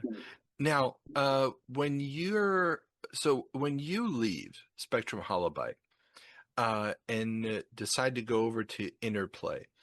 Yeah, I had a 4-year contract with them from 86 through 90, and neither one of us agreed to extend that contract, even though I was 10% owner. Now, why was it just a 10% contract? I mean, why was it a 4-year contract? Why wasn't it just an open-ended employment contract? It was, they signed to pay, I wouldn't lose my shares, but I was employed as a 10% owner as president for 4 years. That's the deal they cut with us. With Gilman, Gilman had the same deal. They renewed Gilman, they didn't renew me. And I don't think Gilman at the time, he was a developer programmer. I don't think he understood the value of the business guy. And so he kind of, Christine Maxwell was on the board. She was in Berkeley. He kind of got, he didn't get in bed with her figuratively or literally. So, but they were best buds. And so Gilman had the ear of Maxwell. Remember, I didn't show up for a meeting in LA, and I was doing the right things by the company to keep it alive, but I wasn't necessarily the favored son. Gotcha. So I didn't really want to be part of the direction they were going, and Hmm. Gilman did. And so Gilman didn't do anything to try to convince me to stay. It wasn't a matter that I got fired. We just didn't renew my employment agreement, either one of us. It's like a coach in hockey. They don't get fired, but when your contract's up and they don't renew it, you're Yeah, no then longer employed. So, and it made no difference. I eventually, when Microprose and Spectrum then merged and went public, is when I got my payout for my 10%, 3 years later. gotcha. Okay. Now, but that's 3 years later. So you're holding on to your shares. They didn't have Were any they? money to buy. They didn't have any money to buy them from me anyway. And when I left in 90, that hadn't happened yet, and they weren't flush with money, so to speak. Gotcha. Yeah, I was about to ask. I mean, like I said, I've spoken to Wild Bill Steely, and it didn't sound like Spectrum Holobyte was in that great of a position at that point. They weren't. They weren't. Yeah. It's when I left. It's not like they were offering me much, and So yeah, Bill's a good friend of mine, Yeah. incidentally. But yeah, I don't think the value was there. Was Bill still there when they did the merger with Gilman? Yeah. Well, he was still there. It's because it's actually Microprose gets bought by Spectrum Holobyte because Yes. Microprose hit a really, really bad turn. They overextended themselves with some poor decisions on the console side, and then one really big bad decision, which was they tried to get into the coin-op business. And Microprose released a couple of 3D coin-op games in the early 90s that were way ahead of their time, way too complicated for coin-op, and they were complete flops. And Bill was he was a simulation guy. And his Yeah. problem was that he tried to make it, when they did Silent Service, they almost did it too detailed for the gamer. Yeah. And what I brought to Spectrum Holobyte wasn't what Gilman brought. Even Falcon was too sophisticated. But things like Tetris, Gato were very simple games that people could play. Yeah. And we sold 100,000 plus of Falcon, but we sold 500,000 of Gato, and uh, so Yeah. it's And what it was. I think Gilman maybe later realized my value uh, more so than he did when I left. And again, he didn't fire me either, but he didn't try to convince me to stay. And to tell you the truth, when I went down and interviewed with Brian Fargo, I was introduced to Brian by a guy named Bing Gordon. Do you know who that is? yeah, from EA. Yeah, who now runs what's he run? Runs one of the biggest financial institutions, and Yeah. Oh, what's the name of it? Yeah, it's one of these venture yeah, capital funds. big capital funds. But it's Yeah. so funny when yeah, Bing did that, and I was good friends with Larry Probst, and I had met Tripp, a new Tripp. But I went over at the time I was finishing up with Spectrum. I went over and met with Larry. And I said to Larry, here's what I'm looking for, here's what I'm doing, or whatever. And he says, yeah, we don't really have any openings. And Larry was head of EA distribution at the time. So he kind of said they didn't have anything. And a week later, he took over as president of EA and then eventually took over for Tripp. And Larry told me one time, he says, I didn't tell you about it. I was afraid you're going to come and take my job.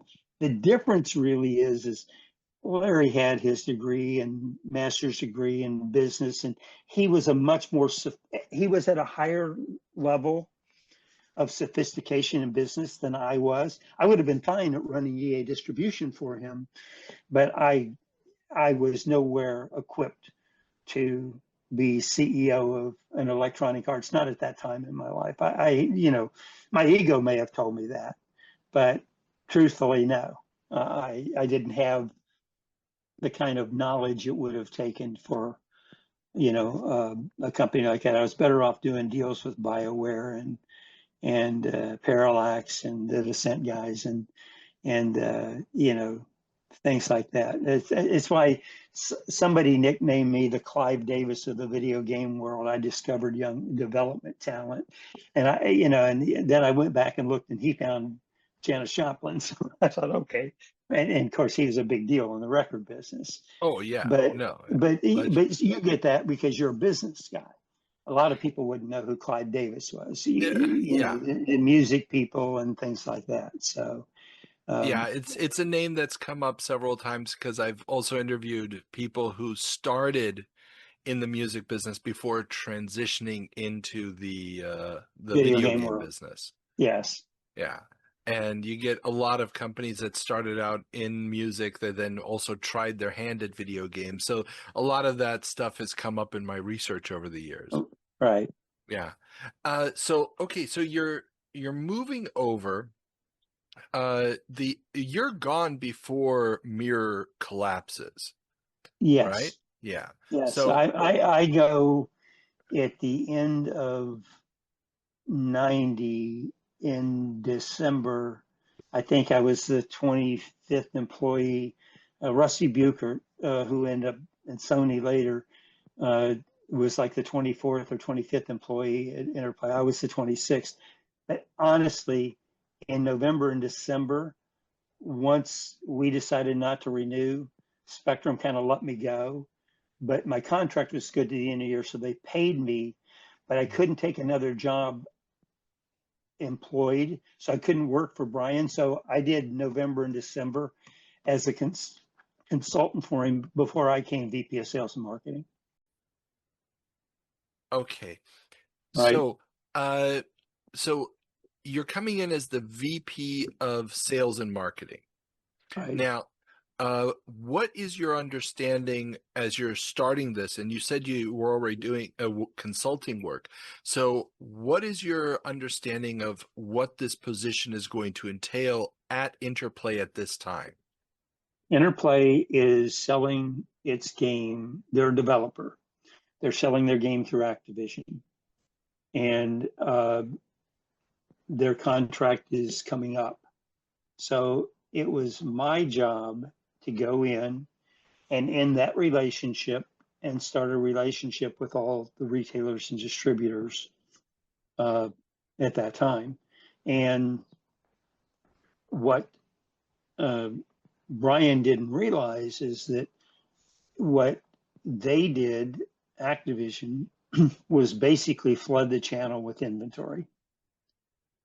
Okay. And so they'd get their commissions and their sales. So, he had games that they had developed. They were listed as the publisher, and it was an affiliate label program.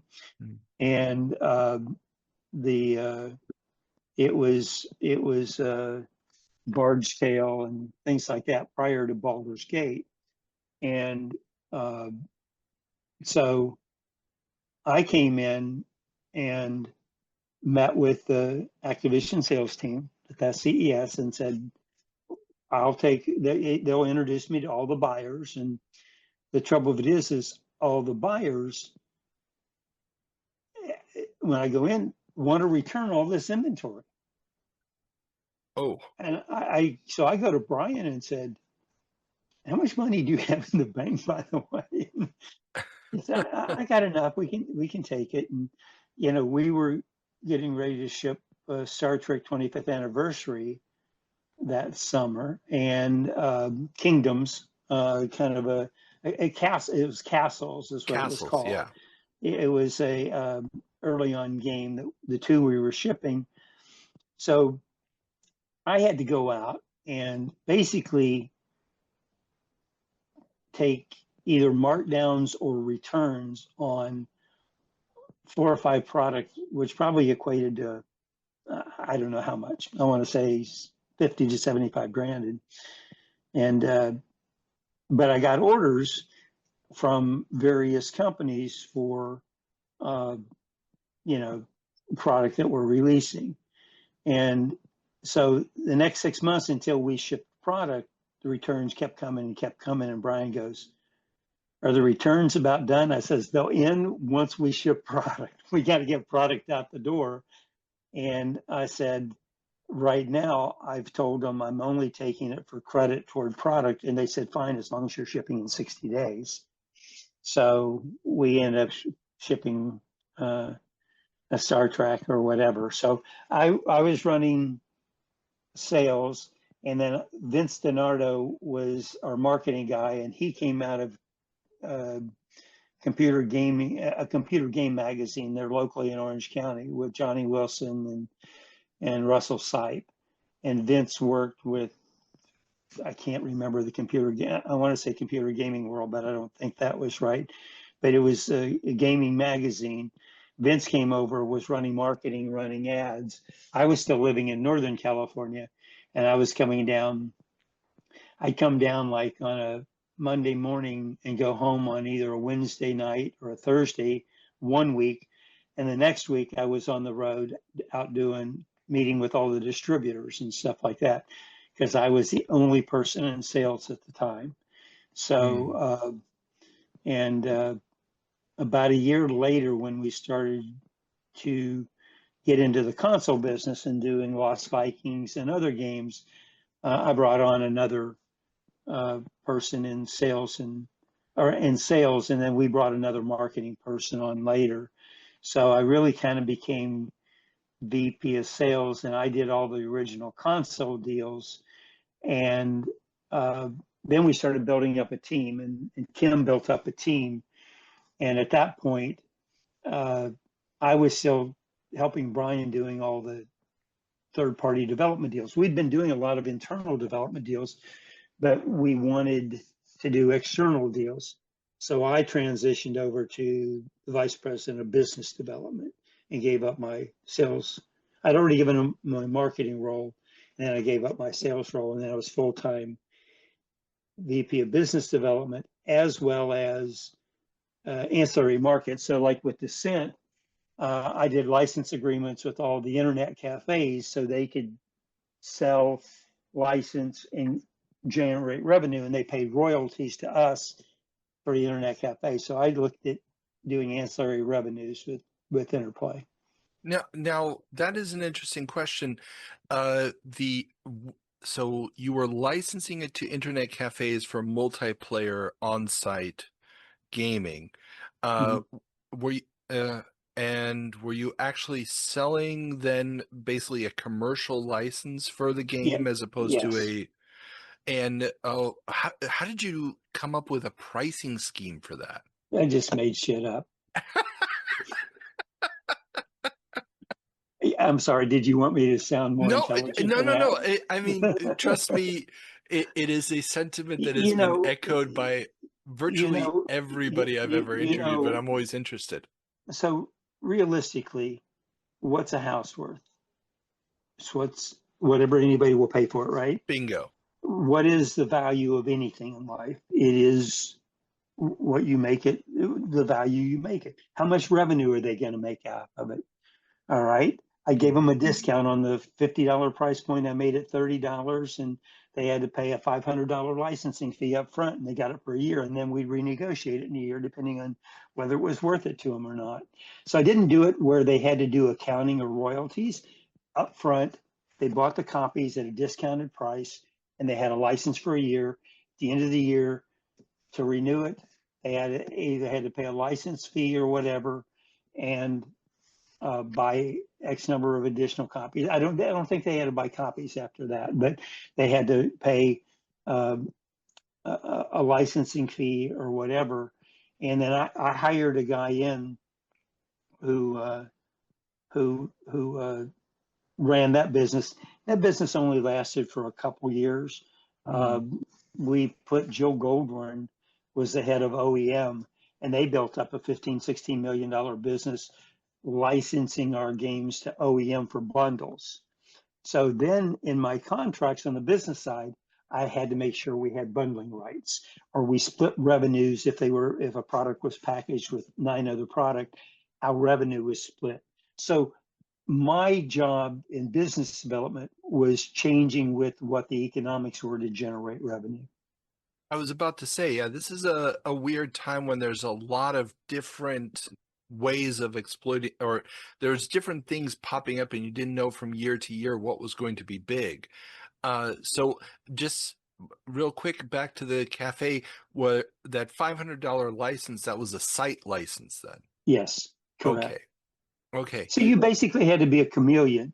You had to see because monetization has been constantly changing, even more so in the last few years from mobile to free to play or Hmm. whatever. Monetization's always been crazy and people have had to find ways to survive.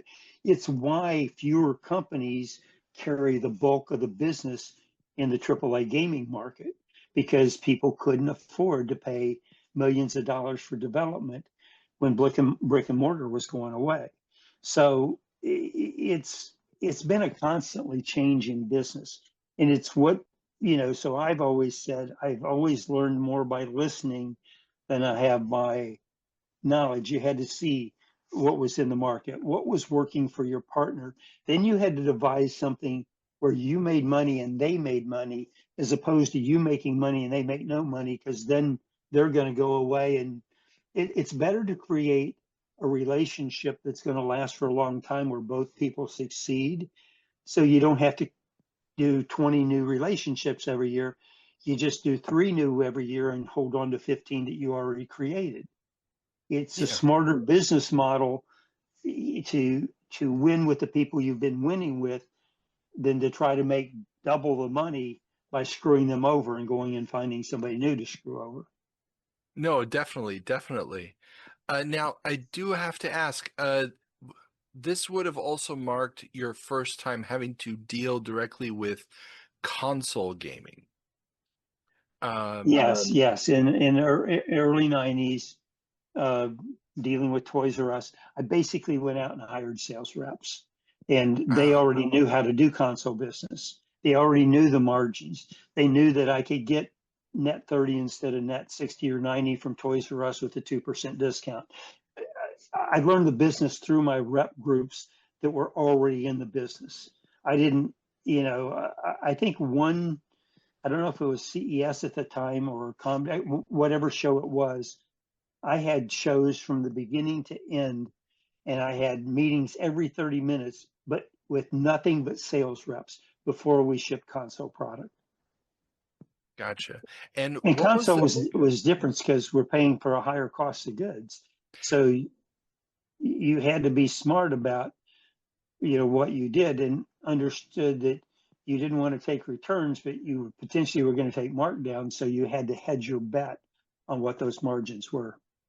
Well, and that then becomes the next question. I mean, how hard was the learning curve for you to figure out, the relationship with companies like Nintendo and Sega when it came to the manufacturing of cartridges, licensing, getting approvals and There stuff? was easy. Everybody had the same contract. Nobody negotiated. EA, everybody paid the same royalty to Nintendo. Every PlayStation, those guys were. So I didn't really have to do anything there. And I think Dick Lehrberg, Dick's passed away, who was kind of our outside business consultant, executive VP. I think he did those particular contracts. I handled the retail and the sales component. That Gotcha. was kind of before I took over as the head of business development. So I didn't do the original console deals. I was still head of sales at the time. Okay. Now when you do transition from sales and marketing over to business development, your is it my understanding that am I understanding it correctly that you're making decisions about what kind of product needs to be greenlit to go into the pipeline so that you're covering so you have an idea of what the output of the company is? At the time, Brian really wanted us to become the next EA, not the next Origin. So he wanted to do everything, right? Probably is why we didn't succeed in raising the kind of capital that we needed. We sold 30% of the company to Universal Studios. And uh, but the problem is that we didn't do just fantasy role play. We had VR sports division. We were doing baseball and soccer, and so we had the sports division, the fantasy role playing division, the just different divisions, kind of handling different areas. And so I had to do business deals in all the different areas. And then a lot of it we were doing internally, and then we couldn't afford to keep everybody 500 employees. So we needed to start doing a lot of it externally. So that's really where we did. And we had heads of each of these studios, and I worked with each of the heads of the studios. And I'd bring product in for them to look at, and they decide what fit their mix. So So so I you wasn't basically heading the direction. I wasn't heading the direction as much as Brian was. I was filling the direction with what we were looking for. okay. But So Ray and Greg and Bioware just happened to come in. They were visiting Virgin. They came to see us.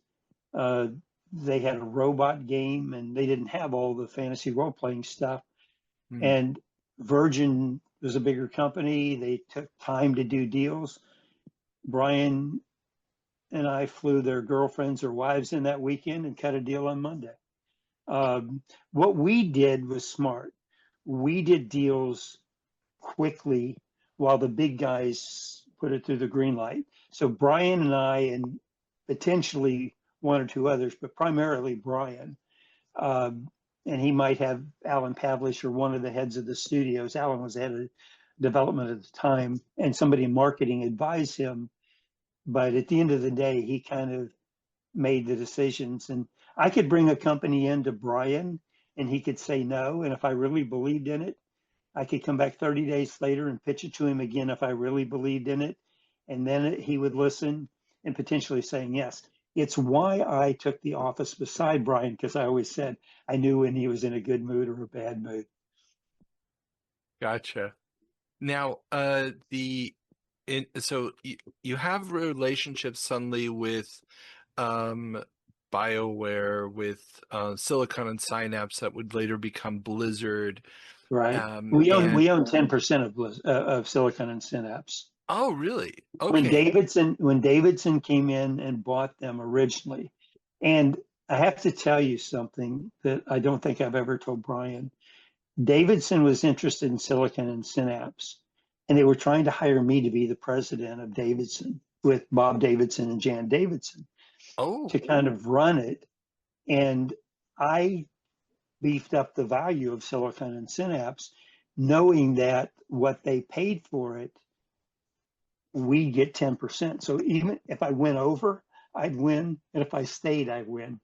So I kind of brokered that deal. I also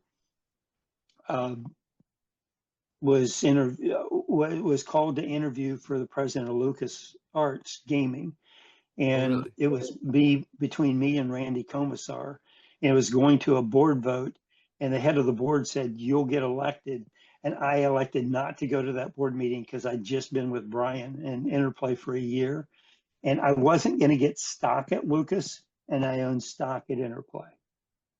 Now, another job I turned down in that same year or a year later was I got a call from Olaf Olofsson, who ran Sony of US, both computer and the gaming division. And Olaf interviewed me over the phone. He offered me, he said, "I want to hire you, but I have to meet you." This was on a Friday. I'm driving down to San Diego and I'm doing a deal with, I forget which company, one of the fantasy role playing companies down there. And he said, "I want you to get on a flight. There's a midnight flight out of LA. Can you get on that flight? We'll meet on Saturday, Sunday. And if it goes well, I'd like you to be the first president of PlayStation." And Steve Race was there as a consultant at the time. And I made the decision not to fly to New York to meet with Olaf. And Oh, so I wasn't offered that. They weren't offering stock, and I was owning stock in Interplay, and I thought I was going to do better there. And you know what? How it hurt me is that I've been the first president, and I realized it was probably a 1 or 2 year job. They just wanted a figurehead. And Olaf, I said, the console needs to go out at $299. He says, "No, you don't decide that. Japan decides that, but they need an American figurehead, and you've done uh, well." And so I decided it was the secretary's position, and I turned it down. But had I taken that job, and like Race was there for a year and a half, and then gone, uh, I uh, I would have probably done a lot for my background, my portfolio, and other jobs later on mhm. that I potentially could have gotten. I also turned down the head of sales and marketing for Mindscape. Jim Wims was the head of sales and marketing. He became the head of sales for PlayStation, and he offered me that job, but I took Brian and the Interplay job instead. I did one other thing that I'll tell you about that Brian now knows about. He didn't know about at the time. I had a headhunter come in, and when later, a year later, after I turned down Lucas, and said, "Hey, I think Combisar's not working out." And I said, "Why don't I won't come and take a job there, but Brian's goal is to meet George Lucas. Could you arrange Brian meeting George Lucas? And we'll talk about, and maybe I can run Lucas North and he can run Lucas South." Well, I got Brian the interview with George Lucas. I'd spent close to 5 hours with George, almost 6. And Brian went up and met with him, and Brian came back and said, "Hey, I met with George for 4.5 hours. I heard you met with him." I says, "Yeah, I did. I didn't tell him I set up the deal with him." He says, "How long did you meet with him?" I said, 3.5 hours, because I knew that's all Brian cared about was that he won. Oh. "Yeah, I was with him 4.5 hours," he said. So you know, it's because I'm a smart guy. I'm street smart. I'm business smart, and you know what you got to do. And I didn't lie. I did do 3.5 hours with George. Then I did another 2 after that, but I didn't happen to mention that. So Yeah. Oh, But that was nice of you. Give him a little ego boost. well, at the end of the day, I'm working for him. It's his company, and he always did ask me when I went out on the road, come and tell me one of your Phil stories. So now you've heard some of my stories. It's right. Yeah, I stayed with Interplay for a period of time, helped initiate the sale of Fallout 3 to Bethesda. Uh, the entire IP and everything was done after that, but I stayed doing stuff with Interplay, and actually to this day, I still do some stuff with Interplay Consulting. So, okay, that's a good question then, because you say the sale of Fallout 3. Now, it's my understanding that there was development on a Fallout 3. It was going to be a 3D game. There were screenshots of that released in magazines. So when you sell Fallout 3, what exactly are you selling? We're selling the IP. Okay. So and essentially the rights to Fallout 3, although the entire IP was done by Hervé, who still is running um, Interplay to this day. So the IP was actually sold later. We did a license and sent over the code and the rights to do Fallout 3, but I think they ended up buying the IP from Hervé for $15 million. I'm not privy to how much. Reports are anywhere from 7 million to 10 million to whatever. But and then they basically changed what Fallout 3 was going to be to whatever the next Fallout series was. So uh, they didn't have to do Fallout 3 once they owned the intellectual property. In that Mm. timeline, you'd have to get directly from Hervé because that was kind of, I initiated the original deal, which kind of kept us going for a while at Interplay.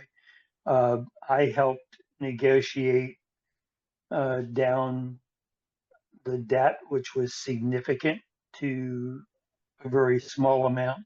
It's so funny. Some people go in and go, yeah, well, he was president with all this debt. No, when I became president, it was with Hervé. The rest of the group was gone. The debt was there. My job was to keep the company alive and to negotiate the debt down. So Now, uh, when you say Hervey, who are we talking about? Hervé, Hervé, Khan, Kahn. Ah, okay. He with Titus, they owned majority share and then took over Interplay. Ah, okay. And so, when you say kept the company going, was there a recovery plan for Interplay in that time Not that period? I was really part of. I left. Well, once there was no directors and officers, insurance left. I was gone. Uh, so uh, I've done consulting from time to time uh, with with Hervé and uh, have represented him in certain discussions. But most of the stuff that he's doing with Earthworm Jim and other stuff, he's doing totally on his own. So I know they have different projects in development now, and he's still there doing that. Mm, But the game plan has been basically taking the IP and licensing it, or you know, possibly selling it, doing some stuff. I did a development project for him with a company called Subdued Software. So I did co-found a company called Subdued Software, which I ran for 3 or 4 years before doing the consulting. And we did battle chess for him on Steam. And we were doing uh, titles for, we were doing the WWE ports, all of those for THQ.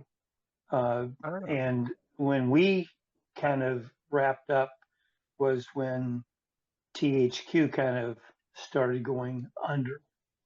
And I actually dealt with a couple companies that were trying to buy THQ out of bankruptcy, asking me if I would come in considering being the president of that, but that never came to play. The people that had talked to me about that did not do that. I then consulted for a company called Big World out of Australia. We uh, we were going to basically do.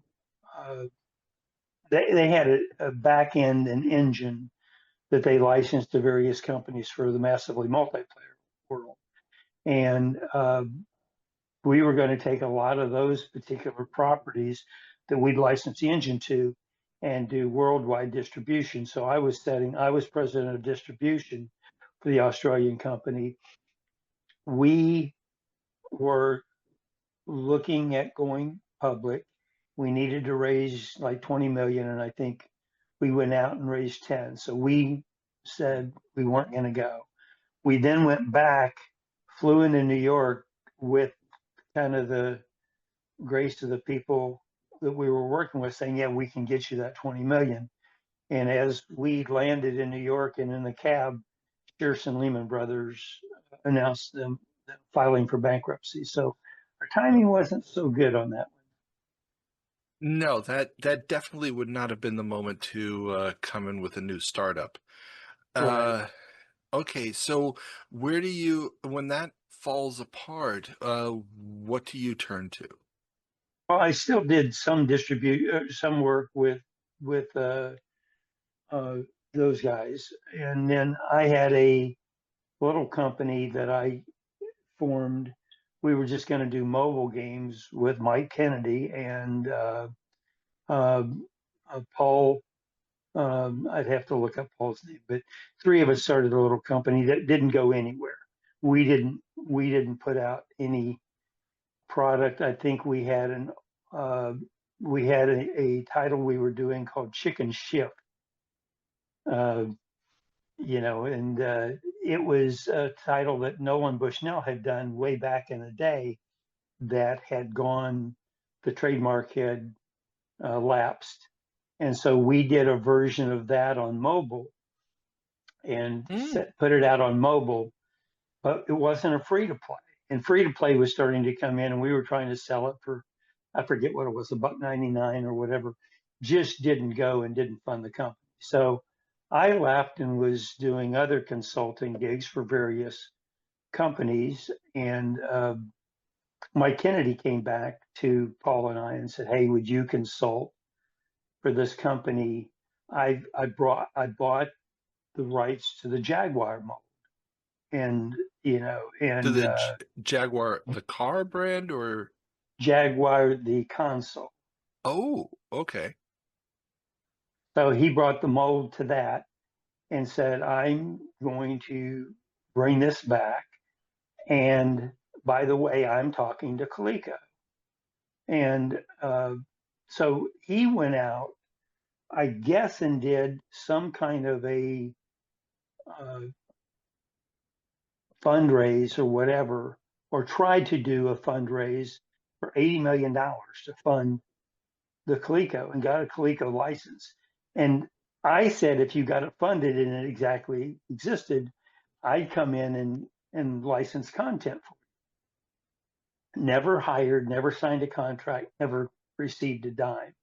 So whatever this uh, fundraise he was doing was like, a social raise, but it, it said uh, if he got uh, the 80 million, then they take the fundraise and start building a product. Well, he didn't get the 80 million, so it failed.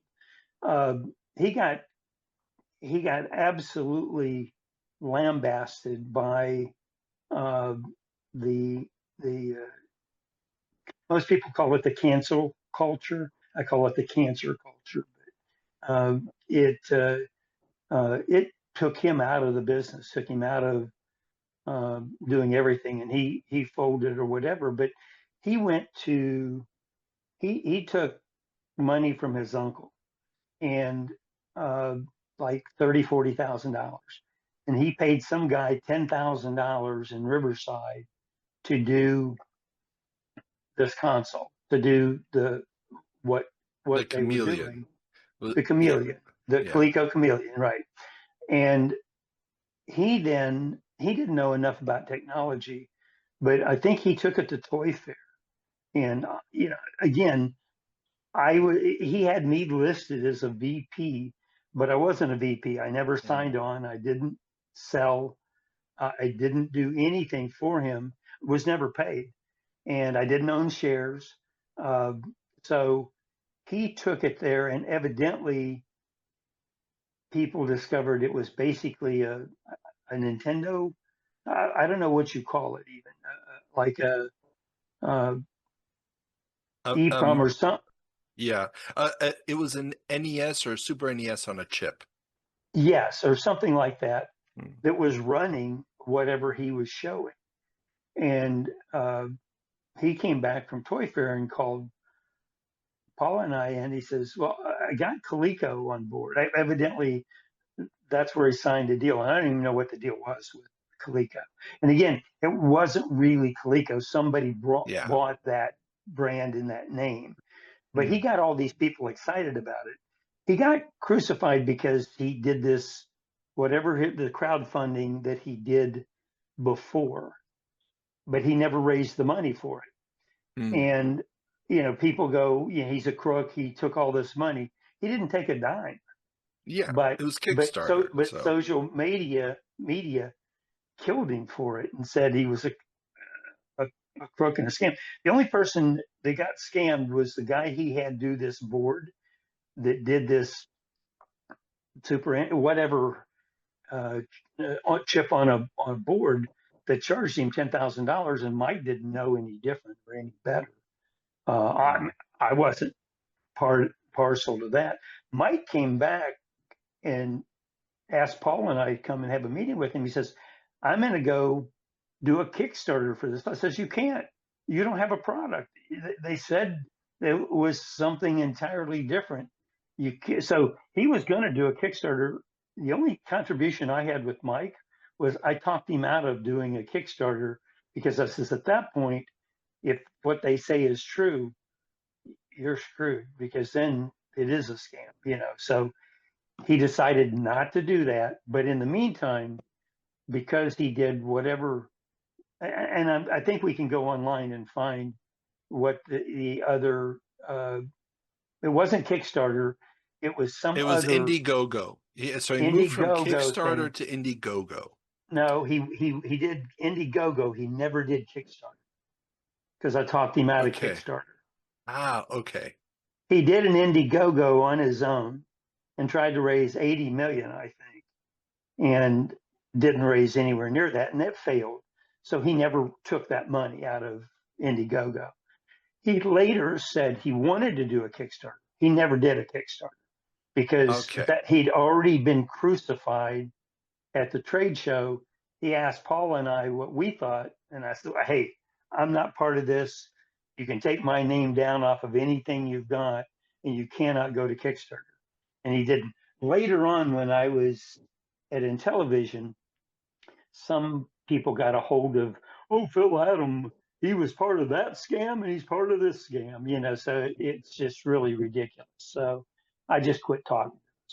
So, and the funny thing of it is the Amico has never been a scam. We had 52 employees. We built a system. What cost us, and I can get into that, was COVID, and Newsom shut all businesses down in California for a year. We had engineers designing a console that couldn't work together. Mm. What was our problem is we'd raised capital. The trouble is we'd already signed leases, so we had to pay for a lease. We already had a lease in Salt Lake City. Testing, accounting was in Salt Lake.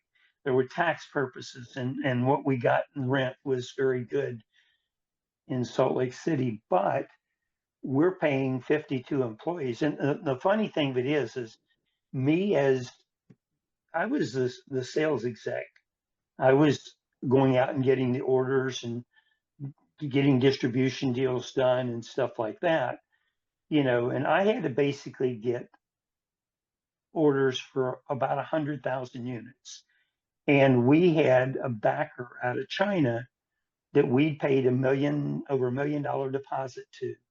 And we had to raise enough money to pay the balance to them, and they'd fund we had to come up with like 30% of, and they would fund the rest of the 100,000 units. Um, and but it was based on a time frame, and because of COVID, we couldn't meet that time frame. And I didn't do that contract; it was done by previous people in operations and whatever. And we ended up, they kept the 1.1 million. They just walked away from it. That was part of the money raised. And we kept 52 people employed. And it's funny, you talk about Tommy and myself, Nick, and we were taking, out of the 52 employees, I wasn't even paid in the top 50 percentile of employees. And I, to this day, don't have a share of Intellivision. If I help bring it back, I'll negotiate that with the board of directors. But I eventually became CEO as we were running out of capital. What did my contribution was? I shut down the Irvine office and I shut down the Salt Lake City, and we went from 52 employees to a half a dozen, to maybe more than that, to about a dozen, because we continued to do what was called Amico Home, a digital version of the Amico, so we could use other devices to replace the Amico and run our games. And then you could take mobile phones and use as controllers. That was always part of the Amico platform, was you got two controllers, but you could use smartphones as additional controllers. You didn't have to buy 4 controllers or 8 controllers or whatever. So by the time we were 3.5 years ago, basically I took on CEO knowing we had virtually no money. Gotcha. And literally for those 3 years, the first year I didn't receive any money because we didn't have any. When we finally did a couple of IP deals, I paid myself the equivalent of well, under 50,000 a year. I mean, it's and the last year after we did the Atari deal, we didn't get a ton of money, but the board voted to give me a very small stipend and then pay a consulting fee. And my consulting fee is less than 1/4 of what my salary should have been. And I said should have been. I never took more than half what my salary was supposed to be. Gotcha. So needless to say, once the company then, basically quit paying, and hopefully at some point we'll get make the company worth something. We're actually have moved forward and are shipping like 5 or 6 titles on Amico Home, and then we have a sister company who is now going to be shipping titles on Steam and the Nintendo Switch. And everybody says, well, Tommy promised you weren't going to take these titles to other platforms. I didn't promise that. And I'm trying to save a company. So we still want to build the hardware. We have hardware that's done. Once we go into manufacturing, we're going to have to upgrade processor and do a few upgrades and stuff like that. But I don't have anybody in payroll to do that. I've got the people ready that meet with me every Tuesday that can do that.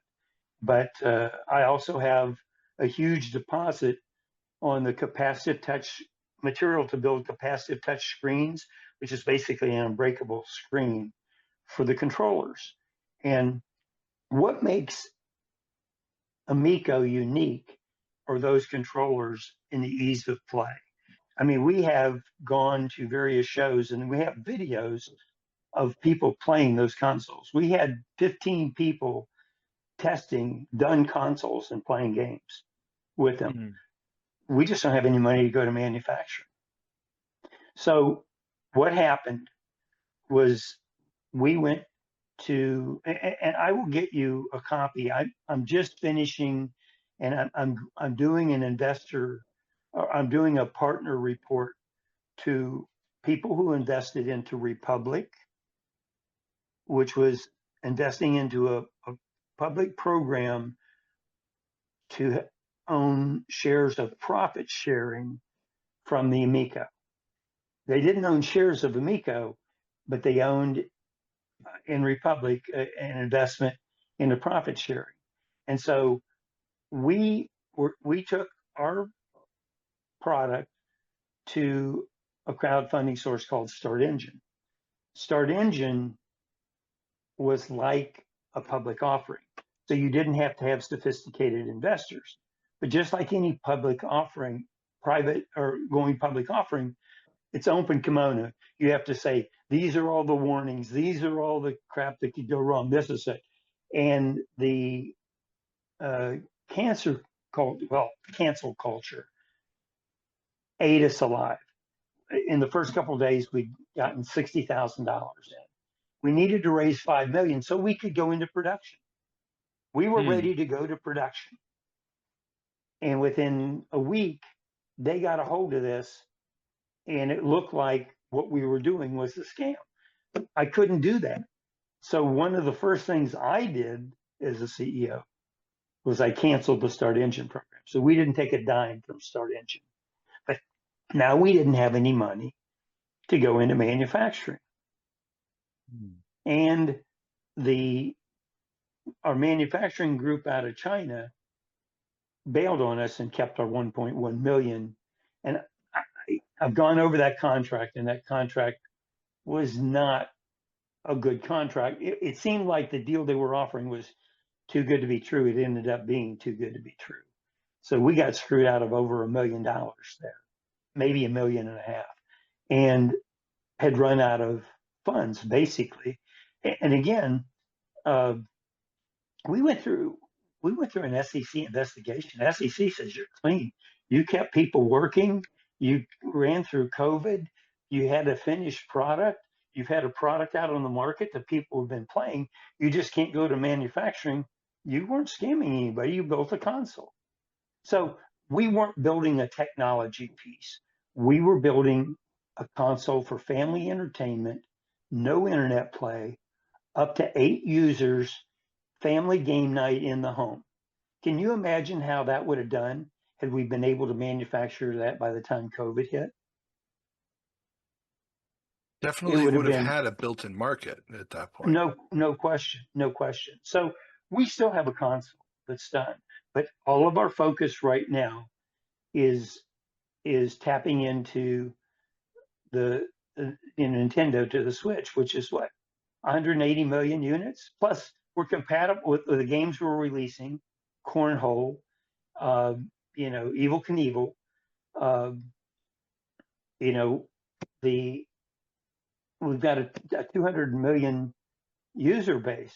Now we can bring in revenue at 10, $12 a share or $15 or whatever, even with Nintendo's cut, with Steam's cut.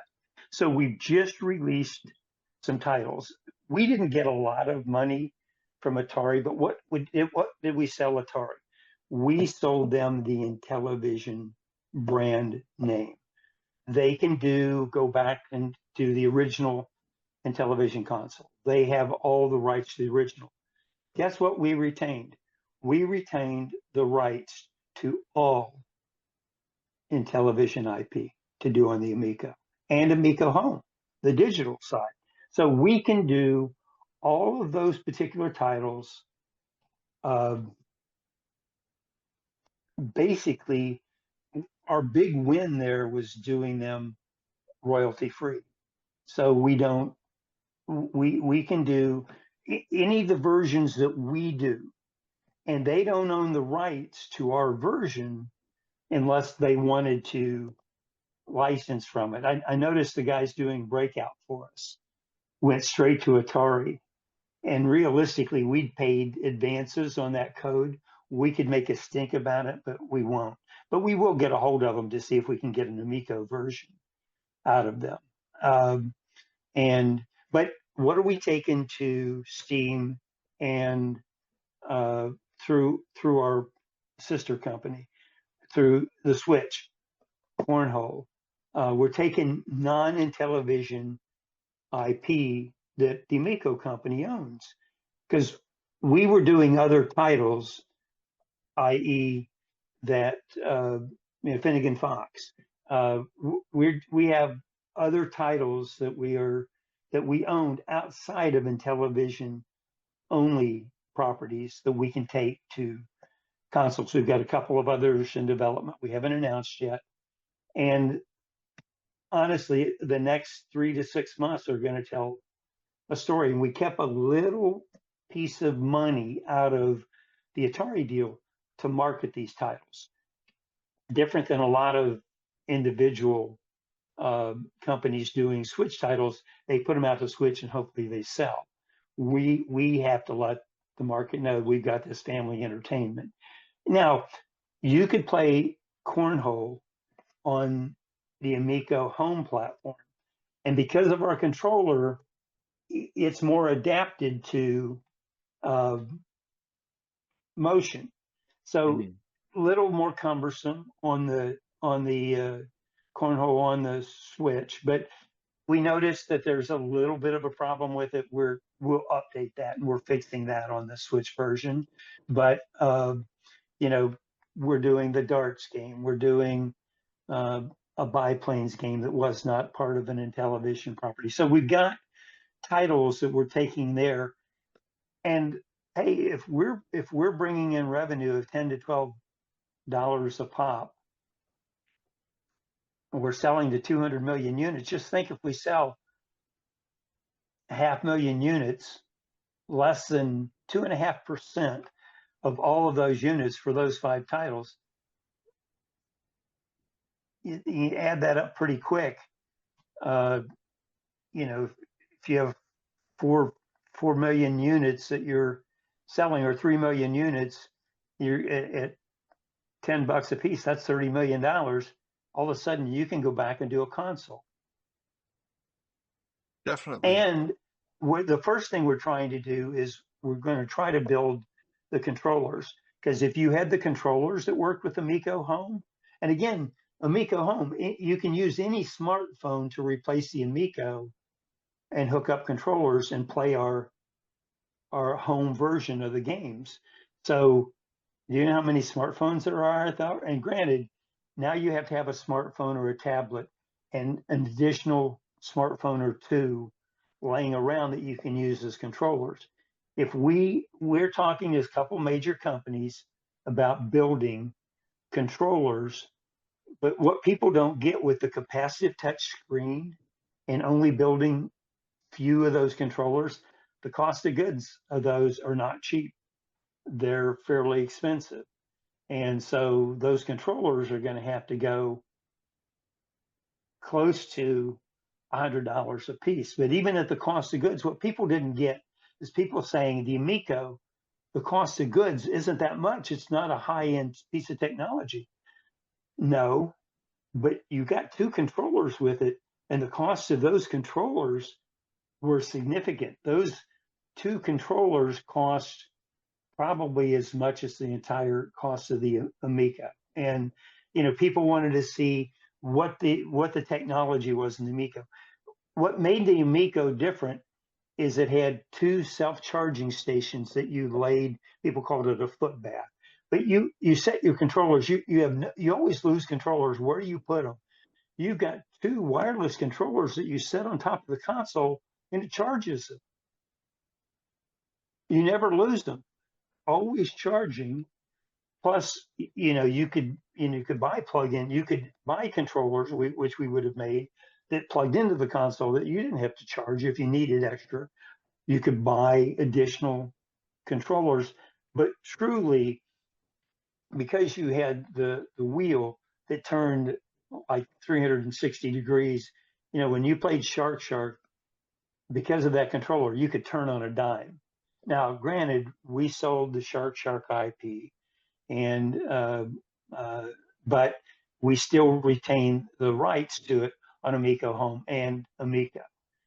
So that went across other platforms, and then we also sold uh, uh, the Night Stalker IP to the developer, who then got bought by Atari.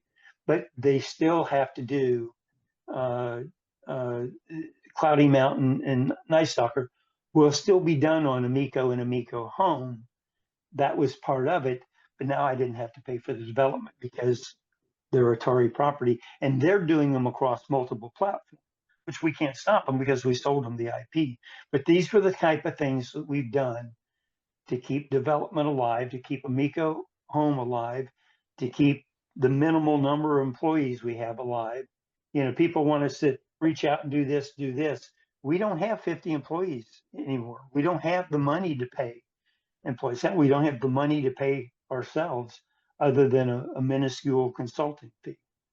But we've kept the company alive, and now we're going to be shipping cross-platform, and hopefully that brings in the money to rebuild the console. The question is, at what cost? With tariffs and today's costs, you take a look at the console, and they're all going up in price. So we have pre-orders, and we will come as close as we can to shipping those consoles for those pre-order prices. But I may have to go back and tell people, this is the cost of the console. It may cost a little more. And hey, if you want, we'll refund your $100. But I didn't even have, we've refunded some of the $100 deposits, but we could only refund so many at a time because we only had so much money in the till. And we have that list. And at some point, once I got revenue back and we can build a console, we'll probably if they still want the refund, eventually we will get to refunding them all. But we've got a lot of people hanging in there, and that's the first group of people that will get their consoles will be that group. And any people that have canceled that console, if we can bring the company back, they can then come back in and order. But I can tell you, it's going to be at least $100 higher, if not more. Okay, so And that's a pretty hefty price, though. Well, I'll build the ones that I have pre-orders for, but we probably will go in and revamp the console and build a cheaper console to kind of maintain the price point. So I don't know if I build more of the original consoles. The goal is, but there's ways of cutting the costs. We don't have to have the recharging stations. We could build a lower end console as well. We could ship it without controllers, and people could use smartphones. And if they want the controllers, they can buy them. We haven't done that strategy yet because we don't have the funds to do it. So why promise something we don't know if we can do it? No, yeah, but the goal is to build the console. The goal is to make it a mass market item. Whether we can take the console as it exists today and make it mass market, but if they want me to manufacture more units and they don't have a pre-order, if they want one of a limited number, maybe I build 10,000, maybe I build 40,000, and that's it. But people would have to pay for that. But once we get units out there, people are going to realize that these controllers hooked up to that console. And so now it won't be the Intellivision Amico, it will just be the Amico. Because I don't own the Intellivision. I've sold Atari the Intellivision brand.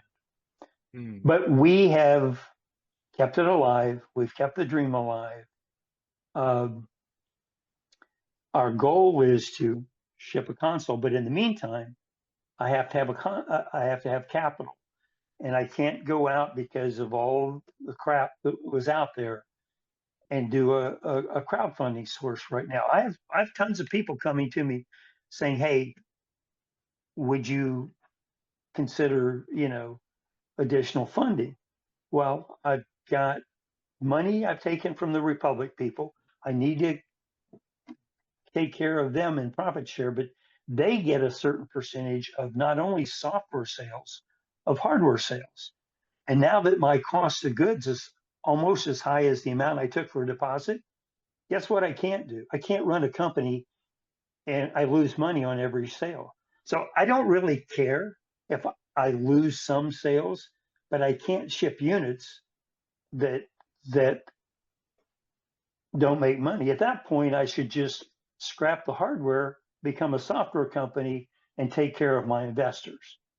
Partially, I'll do that, but I have a commitment minimally to those pre-order people, and I have the profit sharing for Amico Home.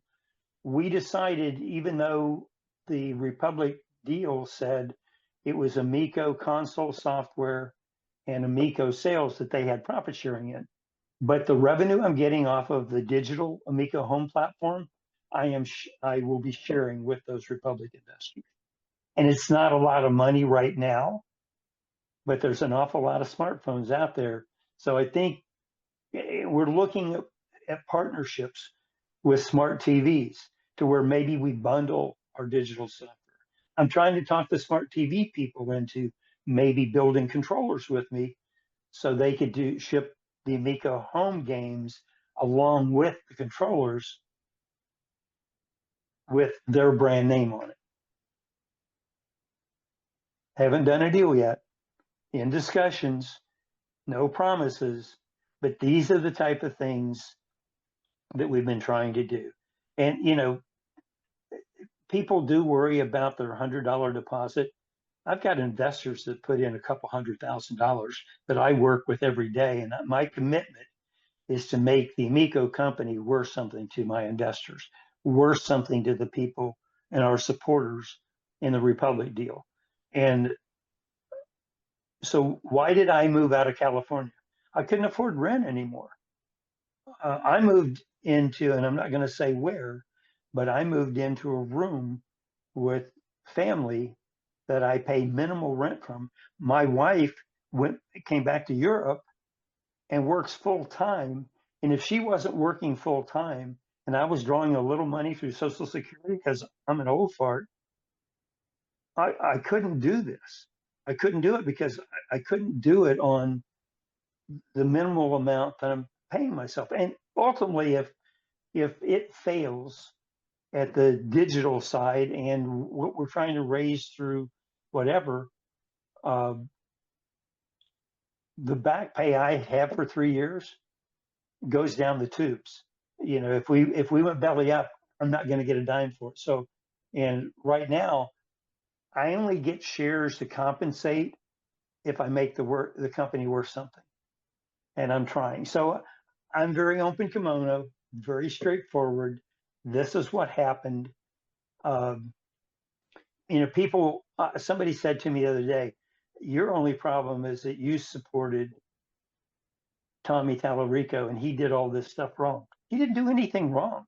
Nobody anticipated COVID. Nobody anticipated we couldn't work together for a year. And that included engineers that needed to work together. And think about it. In the household, you have 8 controllers working wirelessly, some through Bluetooth, through other wireless devices, also communicating with all the other wireless devices you have in your home. You think that's an easy task?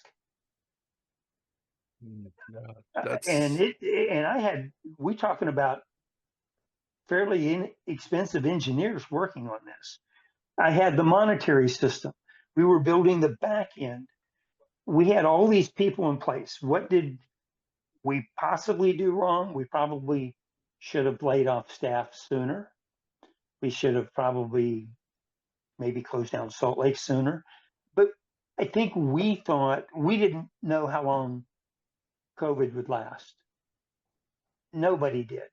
And did California overreact to COVID maybe more than anybody else? Probably. And I'm supposed to be getting money back into the company because we kept all these people employed. And I've got a lot of these people that come to meetings every week hoping that we get the company back up and running so we can start manufacturing again. And certain engineers and certain people are there that have hung in with us this entire time because they loved what we were doing, building a product to bring families together. Between Europe and the United States, over 70 million homes with families of children between the ages of 2 and 8. That's why we were doing Sesame Street, which that license is gone right now. But we still maintain or would come back with some of the licenses, but some of the stuff we just can't bring back. But we would bring back the focused, box titles and the titles that were to be bundled with it. But again, it's not easy running a company with virtually no money. But we've kept it alive. Some of our partners we've kept alive. They've come back and done conversions for us for these, the Switch and the Steam versions. And somebody said, well, how about going to PlayStation and Xbox? That's just additional costs that we just don't have the funding for right now. I mean, it's done in Unity. We could do that, but we're working with our partners that believe in the long-term goal and mission of the product. So, and we're doing it with basically 5 people and outside third parties.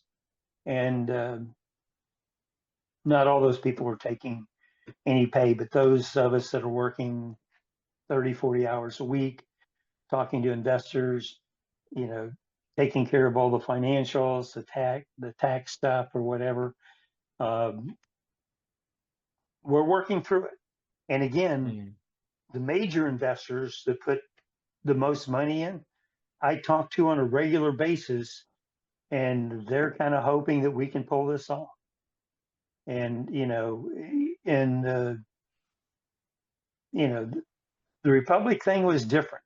I didn't do the Republic thing. I came into that afterwards, and I have to still try, we're trying to build a console. We're trying to build this, but we have to make it to where we can finance production, that we actually can make some money off of the consoles. Because if all we did was raise enough money to build consoles, to build a few, to ship them out to pre-orders, and then have to shut the company down because we have no money, because we can't make any money on them, well, that would make me the stupidest CEO that ever walked the earth. And I'm not. No, I understand the predicament that you're in. Now, like you said, updates to the technology may be necessary going forward. You have to remember, we really weren't a technology product. The processor for the Amico was no more powerful than a second or third old probably like a 5-year-old smartphone. It's not a powerful processor. We had over, I forget how many parts, 200 and some odd parts. The cost of those goods were fairly significant. The RAM, if I have to raise the price, I will build a faster processor. I'll build the storage, memory. There's things I can do to make it more of a value. So those are the kind of things that I have to look at. And I said, if we have to raise the price, I already raised the pre-order price. And remember, at one point, I quit taking deposits on pre-orders. So I raised the price by like $50 on the base unit and and took out a controller. And then I made it with 2 controllers for like 330. And we've taken a lot of orders for that with 0 deposit. I just needed to see if people would continue. So I quit taking deposits. The people with the deposits are locked in at a lower price point. I say locked in, we have to decide, can I build them for that? And then I potentially have to go back and say, look, do you want to chip in another $50 or do you want your 100 back? But, and maybe I only build enough for those 5,000 deposits. And then I put out the less expensive version of the Amico and sell a separate charging station. Let people buy the charging station. Let people buy the controllers. But again, there's no sense in having a product strategy till I have enough money to build a console. For right now, we're building content to raise money to bring that in. And the sister company, part of that is that revenue builds the value of Amico, the Amico company, which all my original investors still own their shares in. So Gotcha. we're not trying to screw them out of building value in the company, because if that digital company becomes $100 million company because we start selling tons of products on the console, and now that I've got some money coming back in, I'm going to go back into some of my licenses or whatever that weren't in television properties and look at it taking them across platform. Gotcha. Now the software availability or the software lineup, you said there's still software in development. Is Everything we're working on right now is Amico Home, and not for the console, for the digital version. Now, it should be compatible. It won't take much to make it for the console. We had built about 10 titles, maybe 12, for the console.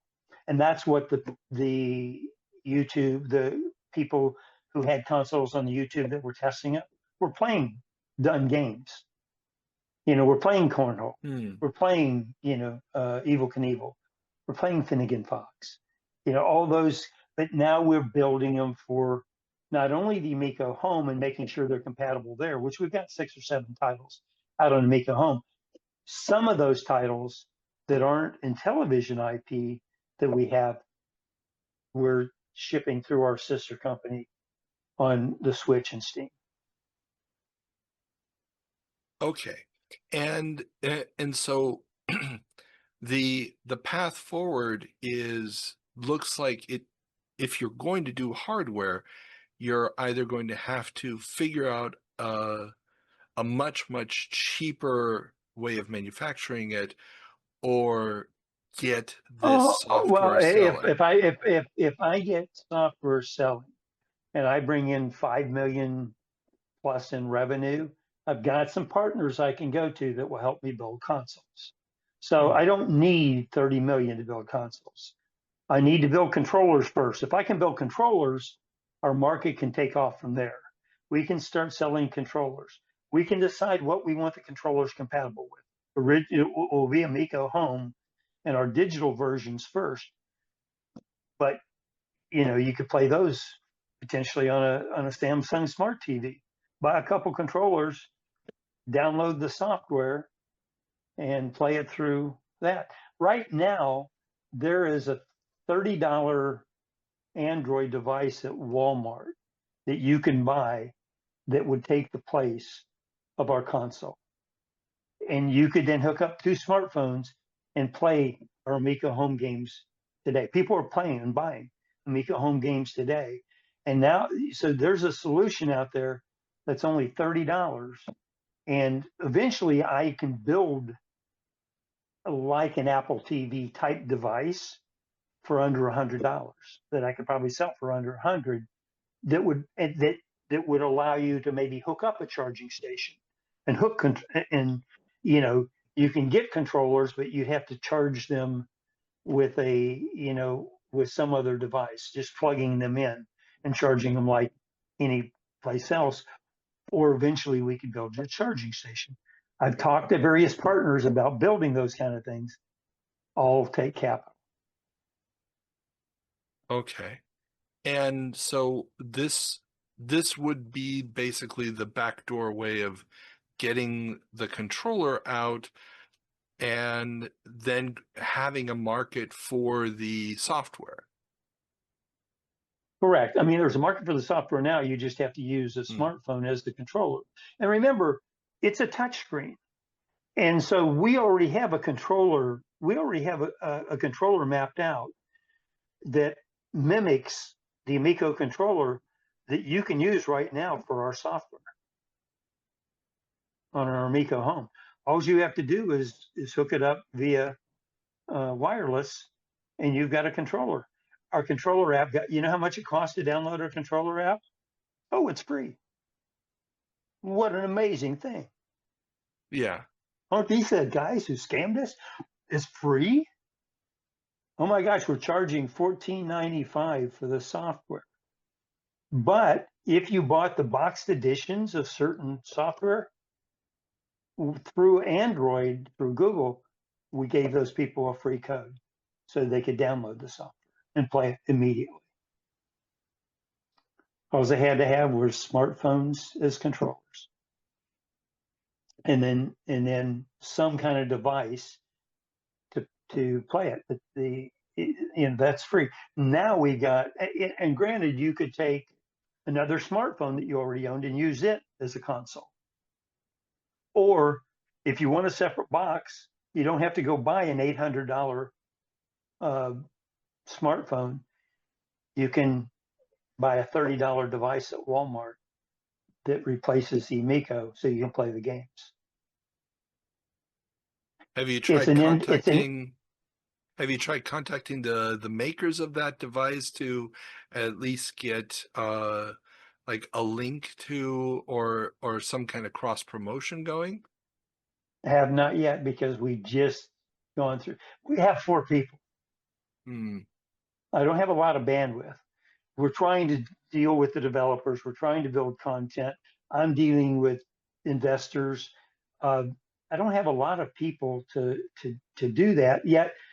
You know, I could contact Walmart. I think it's Walmart owns the device, and it would be a great promotion to do that. But again, then I've got to tell them, oh, but we're using smartphones as controllers. I don't really have a controller. It's not a great solution, but let's do a cross promotion. If I had controllers built, or they wanted to build controllers, because if we built 100 million unit, or I mean a million controllers, the cost would go down. But remember, the material for these screens, for this capacitive touch screen, those alone are like $10 just for the materials to build the screen. And guess what? That's the capacitive touch screen they use for refrigerators, for the touch screens on the GPS, on cars, on the Microsoft uses, that everybody else uses. Do you know how far down the line we are to get in line to build those? 6 to 9 Yeah. months. Yeah. The good news is I do have a deposit down on 100,000 material for those screens. So I do have somewhat of a priority. And uh, the only thing I get with that is a discount on that material. I tried to have them give me my deposit back, but they won't. But again, the goal is to eventually, I'd love to build a console and the controllers, but the route may be easier to build controllers first. At that point, that's what I'm talking to several smartphone TV manufacturers about. We'd be a great partner, and Hmm. we'd be great to let's build the controllers together, and let me license the technology to you and you build it, and then our software, and then let's do a subscription. Every TV you sell, people will get a subscription to Amico home games, and pay a monthly fee or whatever you want to charge, or if you want to give it away with every $1,000 TV you sell because it's a high-end smart TV or whatever. And maybe you want to bundle our controllers with your TV. So there's all kinds of discussions, but these people move so slow. So Now, remember, now the I one time when I was on the SBA Entertainment Board, and I was on the Entertainment Council for President Clinton, and Tom Selleck, Jack Valenti, and I were the three on the Entertainment Council. The only piece of technology we ever got through was a thing called the V chip, which is a chip that goes into every TV that lets you do a rating on movies so parents can set ratings of what their children could watch. So that's the only piece of legislation I was ever part of. So interesting. I used to go around to some of the town hall meetings and speak with actually we go in 3 days early, and Gore was there and he would speak, and then the last day Bill would come strolling in with, I think it was one Secret Service car for Gore and about 50 for Clinton. That wasn't 50, it was like a dozen. About 50 Secret Service agents came in with Clinton. About 4 came in with Gore. yeah, So we that's when you spoke, know and you're just the vice president. exactly. So But different time. Right. yeah, well, I mean, and uh, given the fact that you were part of that experience, the V chip, was there, or I should say, what was your experience on that as far as negotiating or talking with hardware manufacturers concerning, how The bill, expensive, the how bill, the cheap, bill, and so forth? the bill forced it on them. The government basically forced that on the TV companies. I had nothing to do with talking to hardware manufacturing and said, "Oh, by the way, you got to add $4 cost of goods to your every TV you're building." I wouldn't have, if I was doing that and I was then in discussions with them today about a partnership, they'd tell me to screw off. I totally get I, it. I don't think that bill was something that really the hardware companies that built TVs were very excited about. Yeah, I can imagine. Plus, I So don't I think don't think most my people name went ever on the used bill. it. I wasn't a legislator, so it was forced. In America, every TV was required to have a V chip. Hmm. And So I don't think anybody ever used it or figured out how to use it. I think they might have in the beginning. It's part of your settings, and you go into settings and you go, "Do you want to turn this on or off?" And I don't know, but it had to be there. I don't know. Maybe 3 people turned it on. I didn't. Yeah, But my kids were older by that time, so true, true. And I didn't have any kids at that time. I was a kid practically. So, um, and I was so, old back then. okay.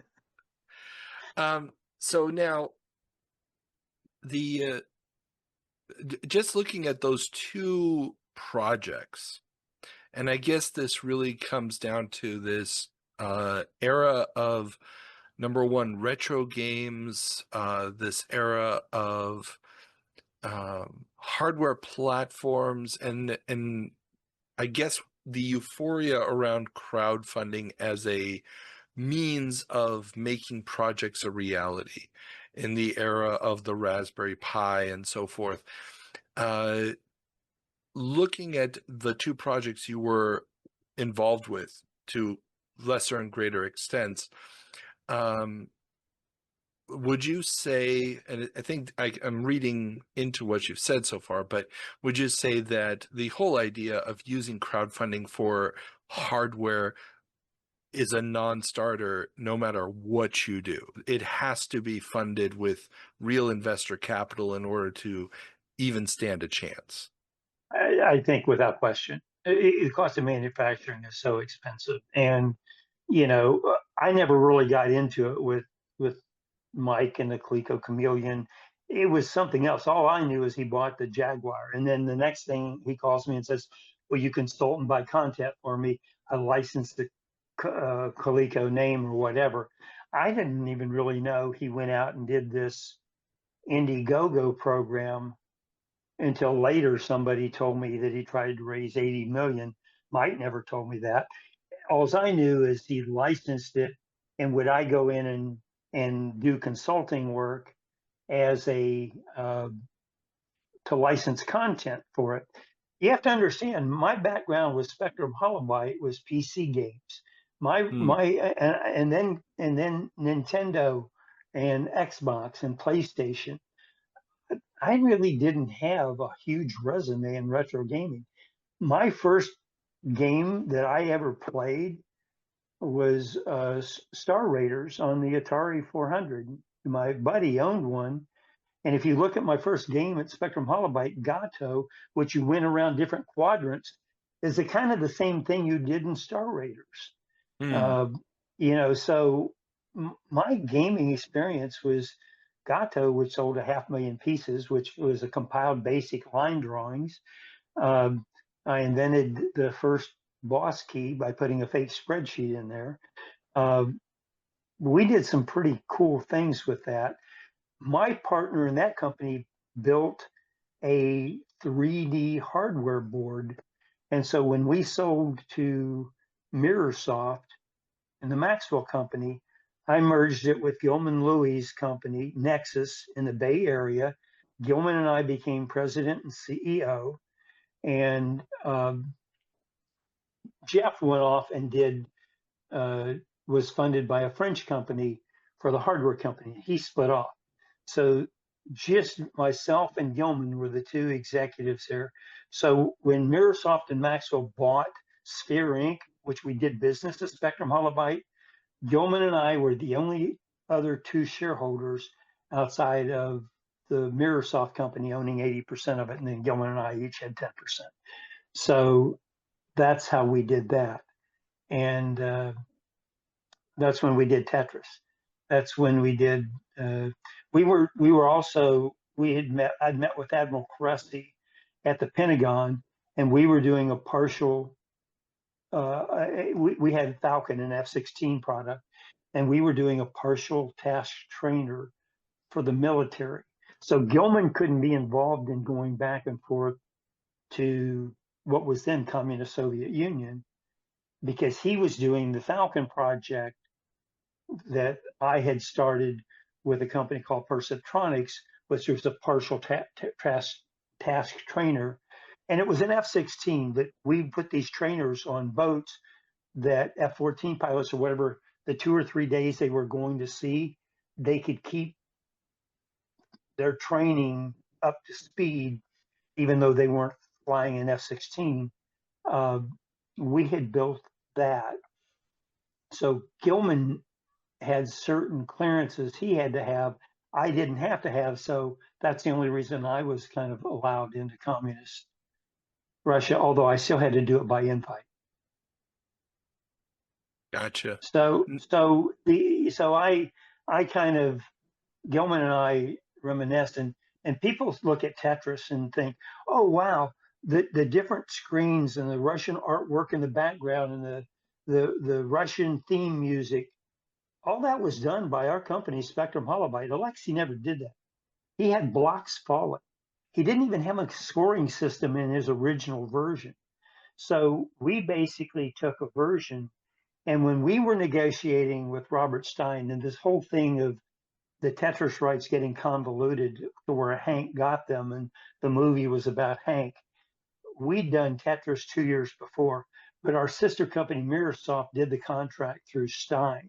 And I think Stein was forced to do something with that contract because Mirrorsoft then licensed the console version to Tengen, which was reverse engineering the console. Because I took Tetris to Ron Judy, the president of Nintendo Europe, who then took it to Howard Lincoln, and I'm negotiating the deal with Lynn Valso, head legal counsel at Nintendo.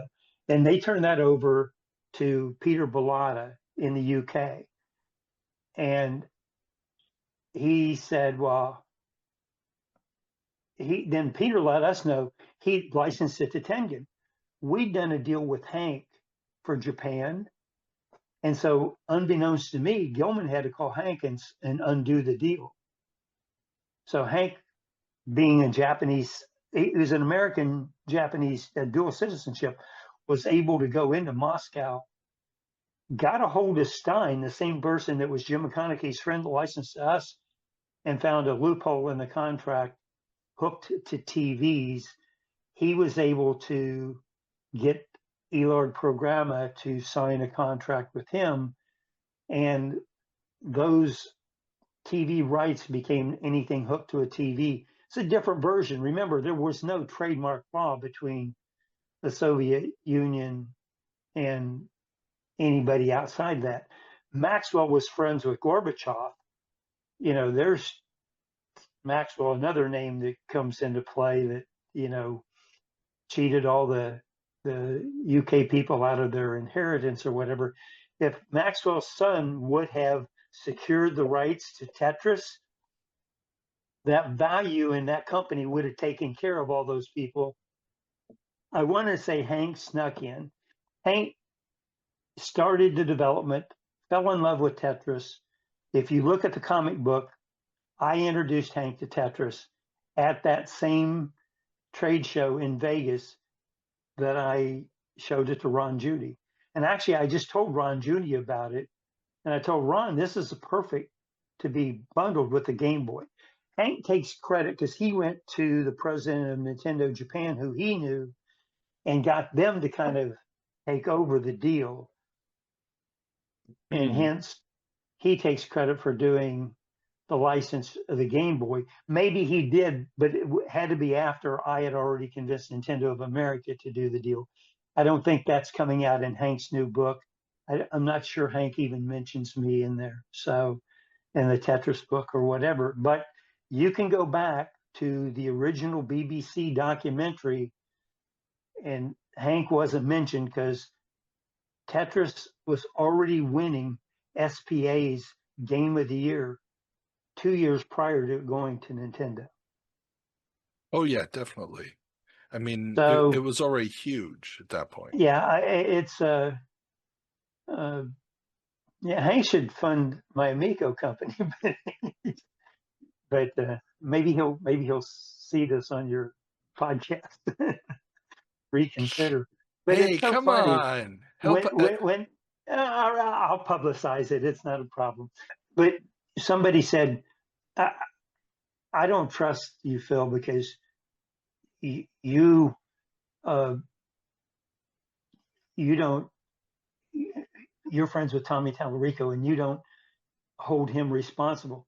Tommy had a lot of exuberance and passion for this project.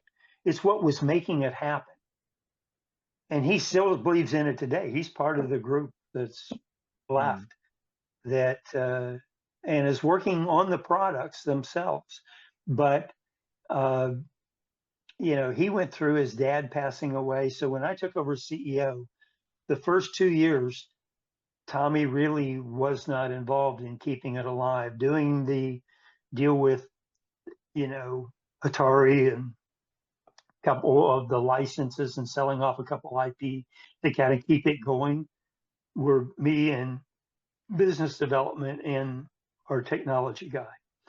And that was it. And and again, I didn't need Tommy to do the business deals because we didn't have any money to do any development at that time. We were paying some engineers to finish off the firmware and stuff that we needed to get done. And then when that got done, then it was just then working on Amico Home, which has really been 2 or 3 people. And that's it. You know, because I didn't have money to pay people. I couldn't ask them to work for nothing like I was. And, you know, I got a small bonus, very small. And again, when we did the deal with Atari, but it was an amount that if for some reason, matter of fact, if we went bankrupt, the judge would have looked at the amount of money that we took and would go, well, you really screwed yourself, are significant investors, so they know what's going on. I maybe haven't done as good a job with Republic investors because we just haven't, because I was trying to keep the company out of bankruptcy. Hmm. And, you know, eventually I'd like to go back and take care of, the distributors who put money into the company and give them consoles to distribute, but, or to pay them back, or eventually negotiate some funds to keep us alive to keep it going. So there's a lot that has to be done that you can't do without funds. And hopefully that's what we're trying to do by taking the non-television IP across platform. And the obvious platform is Switch because we're doing family gaming, right? Yeah. So Well, family gaming plus you've got those motion controls. I mean, we do, you but kind we of don't. need the Switch I controller. don't. Yeah, the Switch controller. We have to do various things to create motion because the Switch controllers aren't motion controllers. Okay. So which movement do you need that the Switch Well, controller you doesn't do. have? I can go. You know what? Yeah, Uh, sorry. you have to Leave ask it out. John or whatever. But I think what you do is it's pressure points, just like it is what you squeeze or whatever that creates the tension for it. To tell you the truth, I don't have a Switch, so I haven't Gotcha. played our Switch versions. But I can get John, my John Alvarado, my CTO, to answer those questions for you. And if that's Okay. important enough, It's not super important. I was just curious, just from it, a it will mechanical be standpoint. it will be what differentiates when people start playing Amico Home and the Amico console. They will truly get the Amico difference Gotcha. because our those controllers are only available through Amico Home and the Amico. I mean, I have people that have Amico controllers that have the consoles. There's some YouTubers out there that if you wanted to interview Mike Mullis or DJC, Hmm. um, uh, there's a couple that are playing all those games on console. You're welcome to them if you want. But they have their own YouTube channels. Yeah, no, I've seen some of those videos. I was looking at them to get an idea of what the system could actually do, just as preparation for the interview. And also because I followed the whole Amico story from the time it broke Mm-hmm. through to today, because I was interested in seeing what the potential of the system would be. Now, So the that story I'm yeah, telling you about what went on with Amico, hmm, I have a report going probably next week to the people that took shares in the Republic stock. Not they didn't take shares in television. They took shares in the Republic profit sharing program. I do have this report talking about this story that it's kind of going to be the first time it's out. So I'm telling it to you now because I know you won't put it out before some of those supporters at least see the story oh, because definitely, definitely. they deserve this. And I spoke with Tommy the other day and told him. Actually, Tommy's got a pretty unique story in itself. If you want access to Tommy, I can get you access to Tommy. Tommy said he would talk to That you. that would definitely be a conversation I'd love to have, because what I've seen so I mean, far of interviews Tommy's with him, it's story is pretty interesting, and he's an interesting guy. oh, And definitely. uh, he's a promoter, but Hmm. he wasn't promoting anything he didn't believe and know. And you know, and the only real mistakes is COVID slowed production down. And Mm. the monies we got in from Republic and others, had we not had to keep paying people for another year without going to manufacturing, could have gone to manufacturing, but we couldn't complete a console when we couldn't work together. And again, people say, well, it was simple. Again, building a system that you could have 8 players, 6 to 8 players at one time through wireless handheld devices, uh, and building the back end, building it from scratch. Uh, wow. It's Mm. a lot. There's a lot more. I was talking to a president of Xbox, and he said, Bill, he says, I couldn't have built the controllers for 20 million. You built the console and those controllers for that. He says that would have cost me at Microsoft at least 100 million. I says, well, on the original Xbox, it did cost you 100 million and it didn't work. He wasn't the Yeah. president then, so I could say No, that no. to him. Well, yeah. I mean, So the original Xbox was a huge, huge money loser. yeah. So I mean, we had, remember, Xbox, PlayStation, and other people make money off of software sales from licensing Mm. fees per unit, right? We Yeah. we had to bring in and pay royalties to software people, but we weren't charging third-party companies licensing fees to build software for us. We were building that software. We were advancing funds.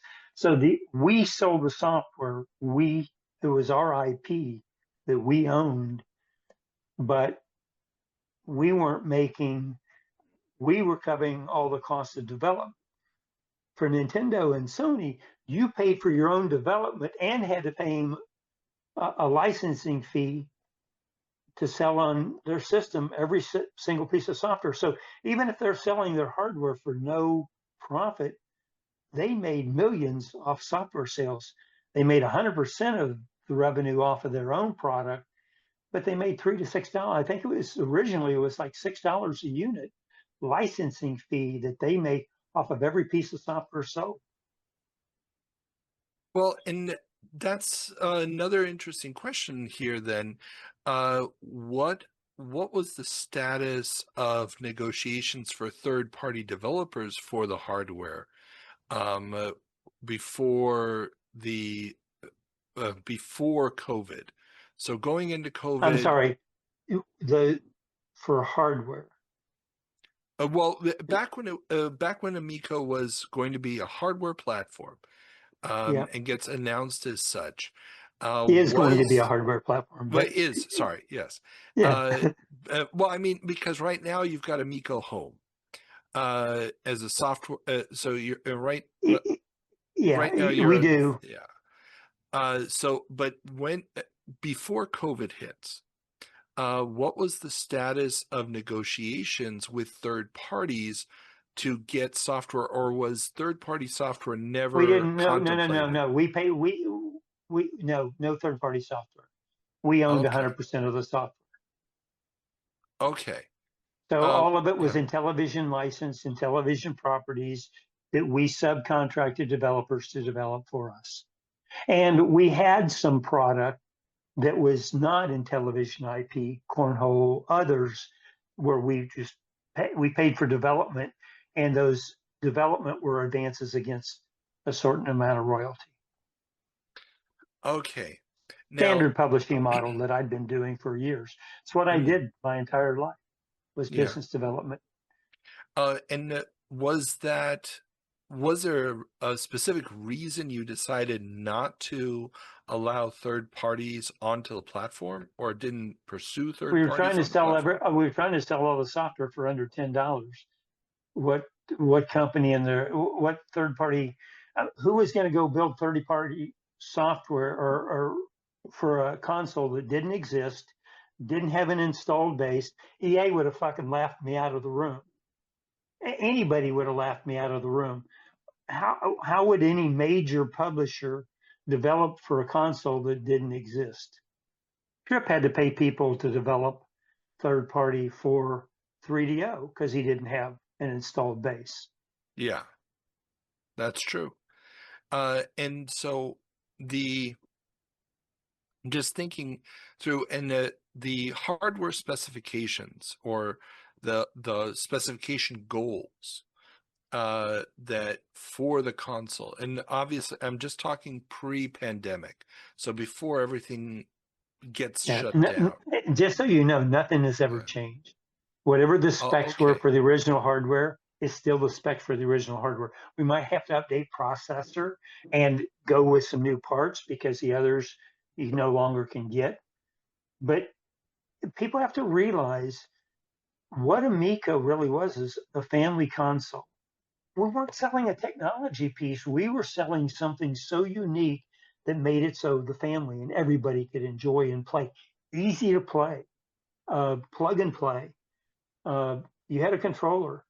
Uh, I don't know if you've seen any of the YouTube videos of going to a couple of different shows, the Crayola show in Philadelphia, the show in Boston, show at the Thanksgiving Plaza in Salt Lake City. All these families came in, and these grandmas were going, I thought I'd never play a video game. It's so easy. Have you seen any of those videos? No, no, I'll have to look them up and put them in the show notes. If you can't find them, let me know, and I can have John Alvarado send over the links if you can't find them. Okay, Okay. but we've got people playing the games live. Uh, the console exists, and it's not a Raspberry Pi, but we did not allow anybody to open it up because it was our proprietary usage of what we were doing. No, totally understand. And so with all of, yeah, I guess with the specs being relatively low, Yeah, and um, you know, by putting this out, the haters are going to come after you, don't you? well, You know it's, that you give a shit because you better not. Because I no, don't. I I I don't used care. to talk to him. I'm 71 years old. The only person I deal with get the peer pressure that I listen to is my wife. When she peer pressures me into something, yes, ma'am. I very much Happy understand that happy wife, concept. happy life. Something Yeah, along those lines, yes. yes. Yeah, no, no. I honestly, I don't see my role as taking sides on anything more than I just Reporting. want people to be able to tell their stories. Because there's nuance, there's detail that gets lost if you're doing a quick overview. And so I don't feel that it does the history and the struggle that It's so goes yeah. into this I, justice. I have worked with and brought in Ray and Greg BioWare into the business. We did their first deals with them. We did the first deals with Matt and Mike, the uh, Parallax guys with Descent. Although I didn't bring them in, I negotiated the terms of the deal. And I've worked with a lot of first-time developers. I worked with Silicon and Synapse. I even talked Davidson into when we owned 10% of them, I helped talk Davidson into buying Silicon and Synapse, which eventually became Blizzard. Uh, so uh, I've done a pretty good job at finding young commercial grade talent, you know, over the years, and either brought them in or helped bring them in and doing multiple product deals with them. And Ray and Greg made a lot of money selling to uh, EA, the Parallax guys did fine, and Brian Fargo did pretty good selling in television, and then he sold in exile to Microsoft, and I helped broker the deal with buying David Perry's company with uh, you know, and then selling that to Atari. I helped broker and sell the Hunter license and IP to Universal for uh, a lot of money. Uh, none of which I've really profited very much from. I made some money selling Spectrum Holobyte when they went public, merged with Microprose or bought Microprose, and that went public. Made a little bit of money there, but not much. I made a little bit of money when Universal bought 30% of Interplay. Uh, you know, but I've worked for and helped broker deals that, you know, some people have made some pretty good money that I helped broker that I didn't necessarily share in the big money or big funds. So it was, and I put that money back into my consulting gigs or keeping me alive. Um, and hopefully, I really didn't do in television. I mean, it was kind of a last hurrah. And I'm doing a couple of other things right now that potentially I will do, but I will see the Amico through, you know, even if it's in a consulting role, even if I get other things funding. And I've been offered a couple things that didn't fit with me in timing to try to keep this alive. And I'm not asking for sympathy. I just believe the vision. And when people say that they think I'm a bad guy because I've drank the uh, The Tommy Kool-Aid.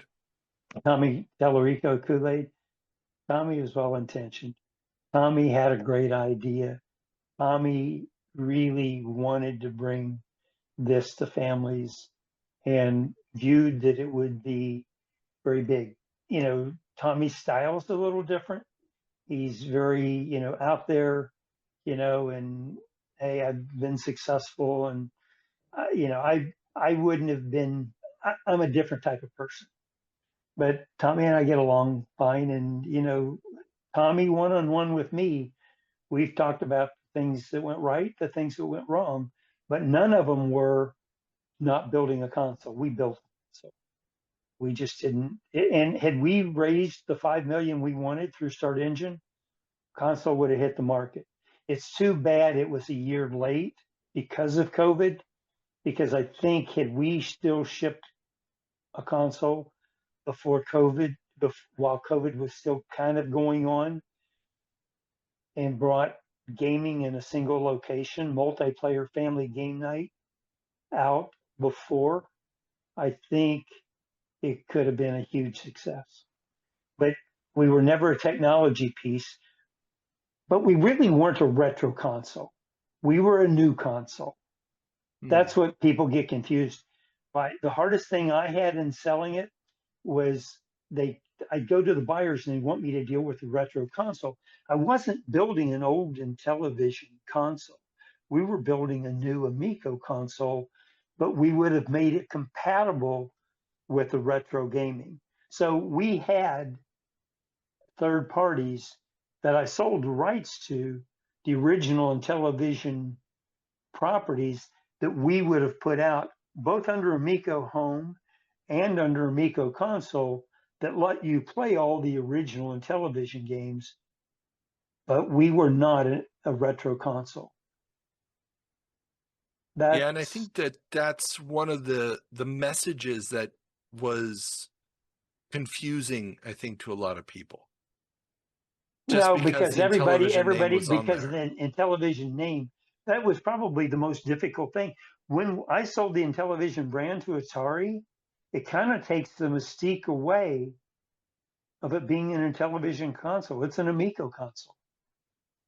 It's always been an Amico console, but we licensed the Intellivision brand because we picked up over 150 intellectual properties. Hmm. So what did we get? We got a software library. That's what we got more than anything that we could build for this new console. Not a technology piece, but a multiplayer in-home gaming device that families could let their kids play because there were no internet predators because there was no internet play. People go, well, without internet play, it's not what we were building. Now, Hmm. if I build a console in the future lower cost, something different, very well could have internet play, but that's not what the original console and family gaming was founded I understand. That on. is, yeah. And the board of directors would have to approve this console. So that's not something I can do. I am the CEO, but I'm also a consultant as the CEO. Uh, so I guess this is a good point then for us to approach the final question that I always ask all of my interview subjects. And it's a two-part question. Looking back at your I'm career, I'm 71. You think I can remember two parts? We'll try. we'll give it a go. I'll Okay. remind you of part two if we need to. Okay. So, looking back at your career, what's one industry development, one change in the industry, one trend that was huge that you did not see coming? And what was one trend that you thought was going to be huge that ended up going nowhere? Well, the first one was kind of Fargo thought online play, multiplayer gaming in the early 90s was going to be a thing. And we had a third party company that we owned at Interplay. Uh, and Fargo could answer the question. I could go back and look at it. But we had an online company that people laughed at us. There was a precursor to online gaming, quite frankly. And uh, I don't know, we kind of always believed in it. Uh, the other one for me was I absolutely believed Tetris was going to dominate the market. It was going to be the largest selling game of all time because its beauty was in its simplicity. So Hank believed in it too, so much that when he was getting cut out of it, he found a way to carve himself in and then take credit. But he deserves the credit he got, but not for believing in it first and not selling the concept to Nintendo, even though he takes credit for it. But then again, he sold his company for what it's either 360 or 600 million. I forget which, of which included, I think he sold the Tetris rights to Jamdat, which got bought by EA.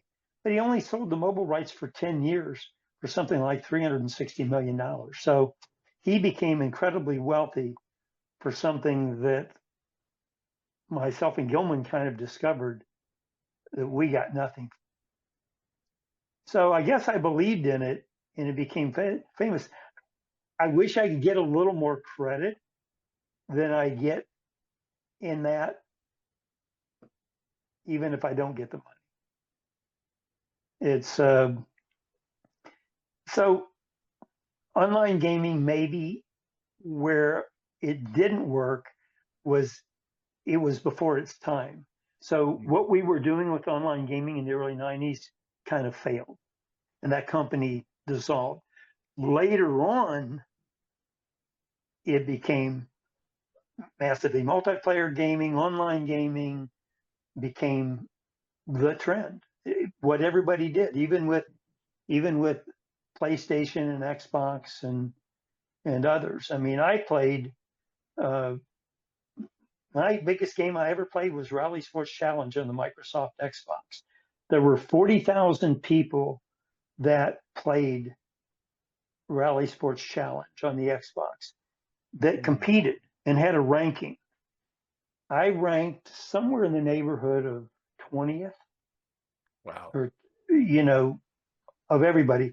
I had a group I played with every Sunday night, and you had to be in the top 50 to get invited. And 16 of us would play Rally Sports Challenge. I didn't go to the tournament in Las Vegas, but they actually kept driving hours on it. And I stayed up late every night and played. I logged over 1,000 hours driving in Rally Sports Challenge. Online gaming, we were ahead of our time. So what should have been big and we invested big. Now, we also did a thing called VR Sports Hmm. at Interplay. And we did all these licenses and went after these sports games. Probably the only successful game we ever did was VR Pool, Virtual Pool. And Virtual Pool still exists today. And Steve, my buddy, still has that company and they still do tournaments and everything. I sold the IP back to him when Interplay was closing down. So, uh, and I still work with him consulting. And we've got a new version coming out on mobile. In 2007, that won Mobile Game Product of the Year. But that was probably the only successful product that came out of VR Sports. So the VR Sports division of Interplay was a failure. And again, Interplay, we went after fantasy role playing, we went after sports, we went after strategy, we went after action adventure. Uh, I mean, different trends. I was big in simulation. Spectrum Holobyte was founded on Gato Falcon, and then simulation just died. Hmm. And then adventure gaming, which was big in the 80s on PC. You know, the go back to the Scott Adams Adventures. You know, Joe Perez was Infocom. Joe Perez, the CEO of Infocom, a good friend of mine.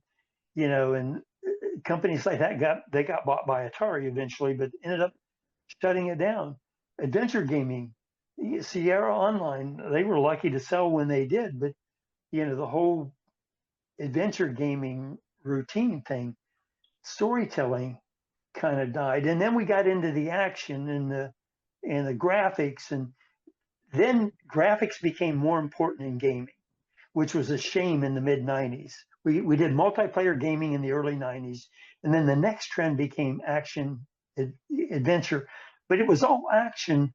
There's no art of storytelling.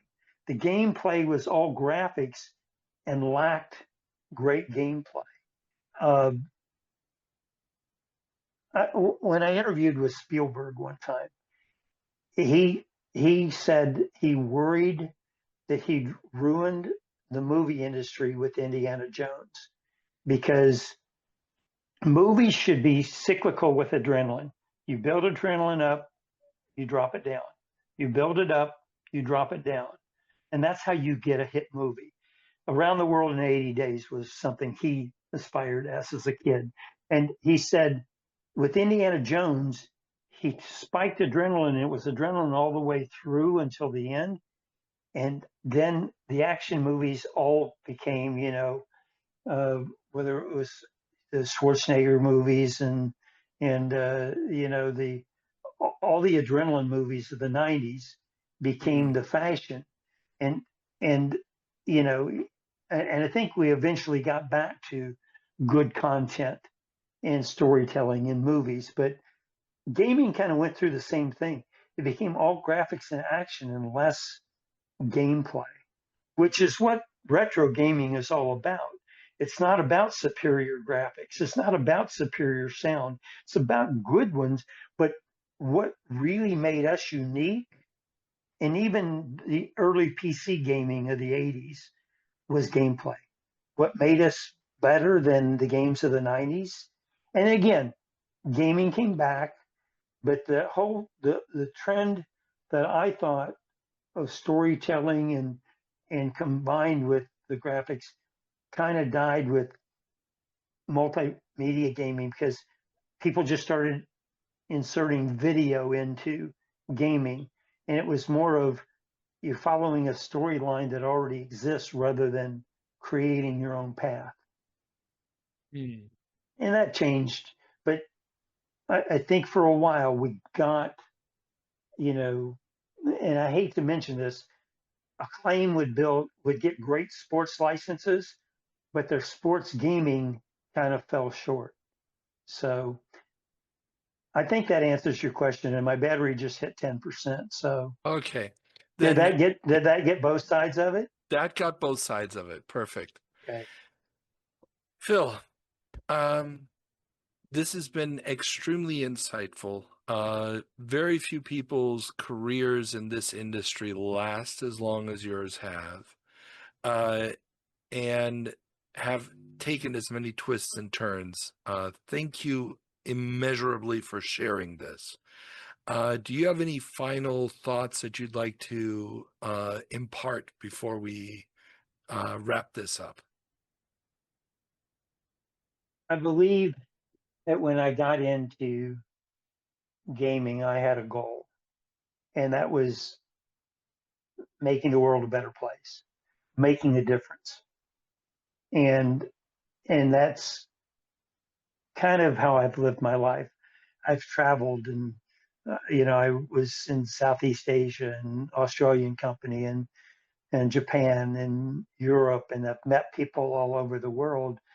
But it was kind of bringing the Tommy's idea of bringing families together, and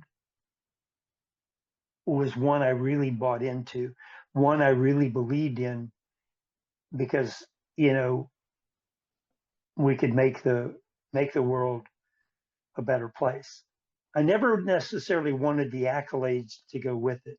I always said that when we were at the Herbst Theater, and I think I told this story, and introduced Tetris with the uh, Soviet Consulate General uh, at the Herbst Theater, which was where the UN Charter was founded in '43. Uh, I gave my speech. I can't even remember what I said.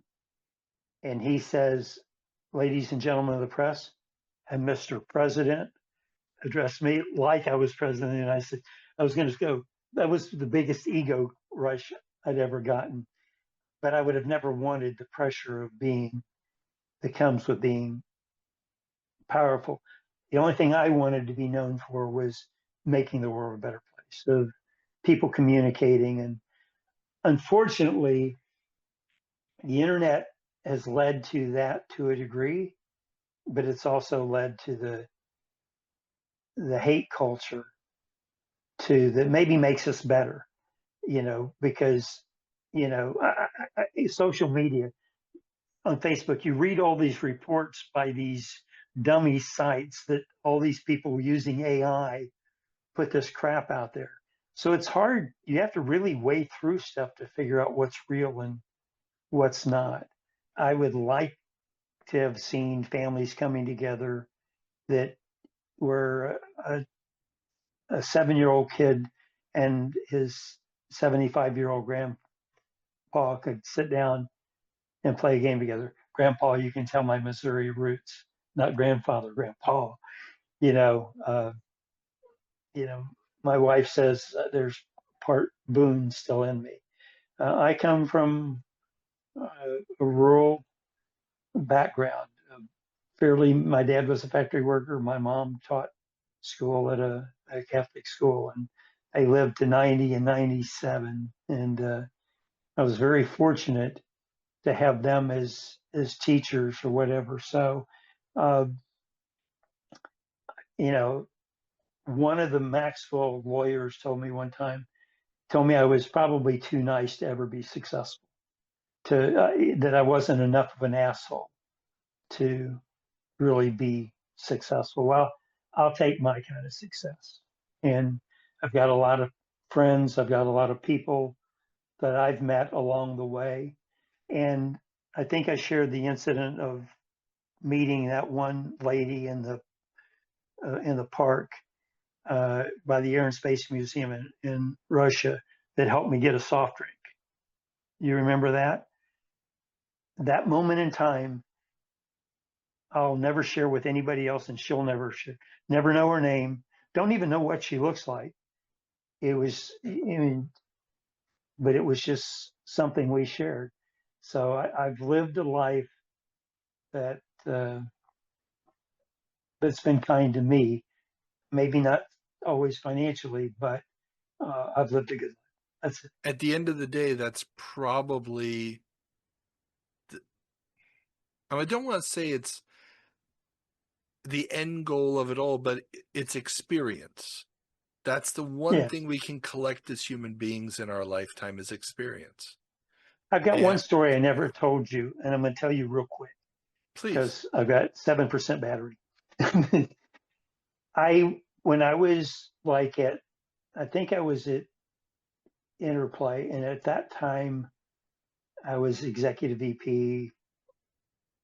And one of the people I'm negotiating with, third party developer, said, can I pick your brain? I says, I don't have time during the day. Call me at my home office tonight at 10. He calls me at 10 o'clock that night. I spent an hour with him on the phone going through startup, running a company, what had worked for me. At the end, he goes, "Oh my God, that is the most valuable thing that's ever happened. I owe you so much. How can I ever repay you?" I says, "When you become successful, take an hour out of your day someday and pass it on. Give it to somebody else. That will be payment in kind." That's kind of how you can add that to your That's summation if you. Oh, I'm definitely adding that. Don't worry.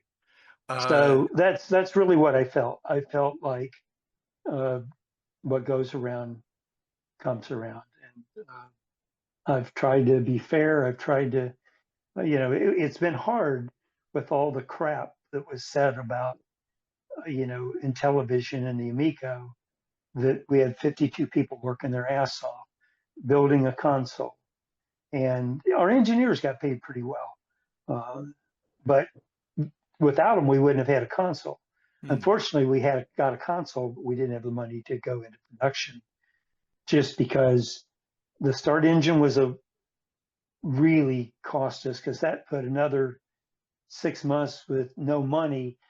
We should have laid people off right then. And again, I was not in control at that point, but Hmm. and maybe it wasn't obvious we needed to do that, but it kind of, by the time we had the console built, we just didn't have the capital to go to manufacturing. So Phil's battery died shortly after that. We talked a little bit more. Now, the story of his career and the ups and downs, and especially the Amico story, shows that in the creative industries, especially video games, no project, no matter how daring, how conservative, no matter how well funded, how bootstrapped, nothing is ever certain. And I guess what I'm trying to say with these closing remarks here is that it's amazing. And it amazes me again and again every time I talk to one of these veterans of the industry.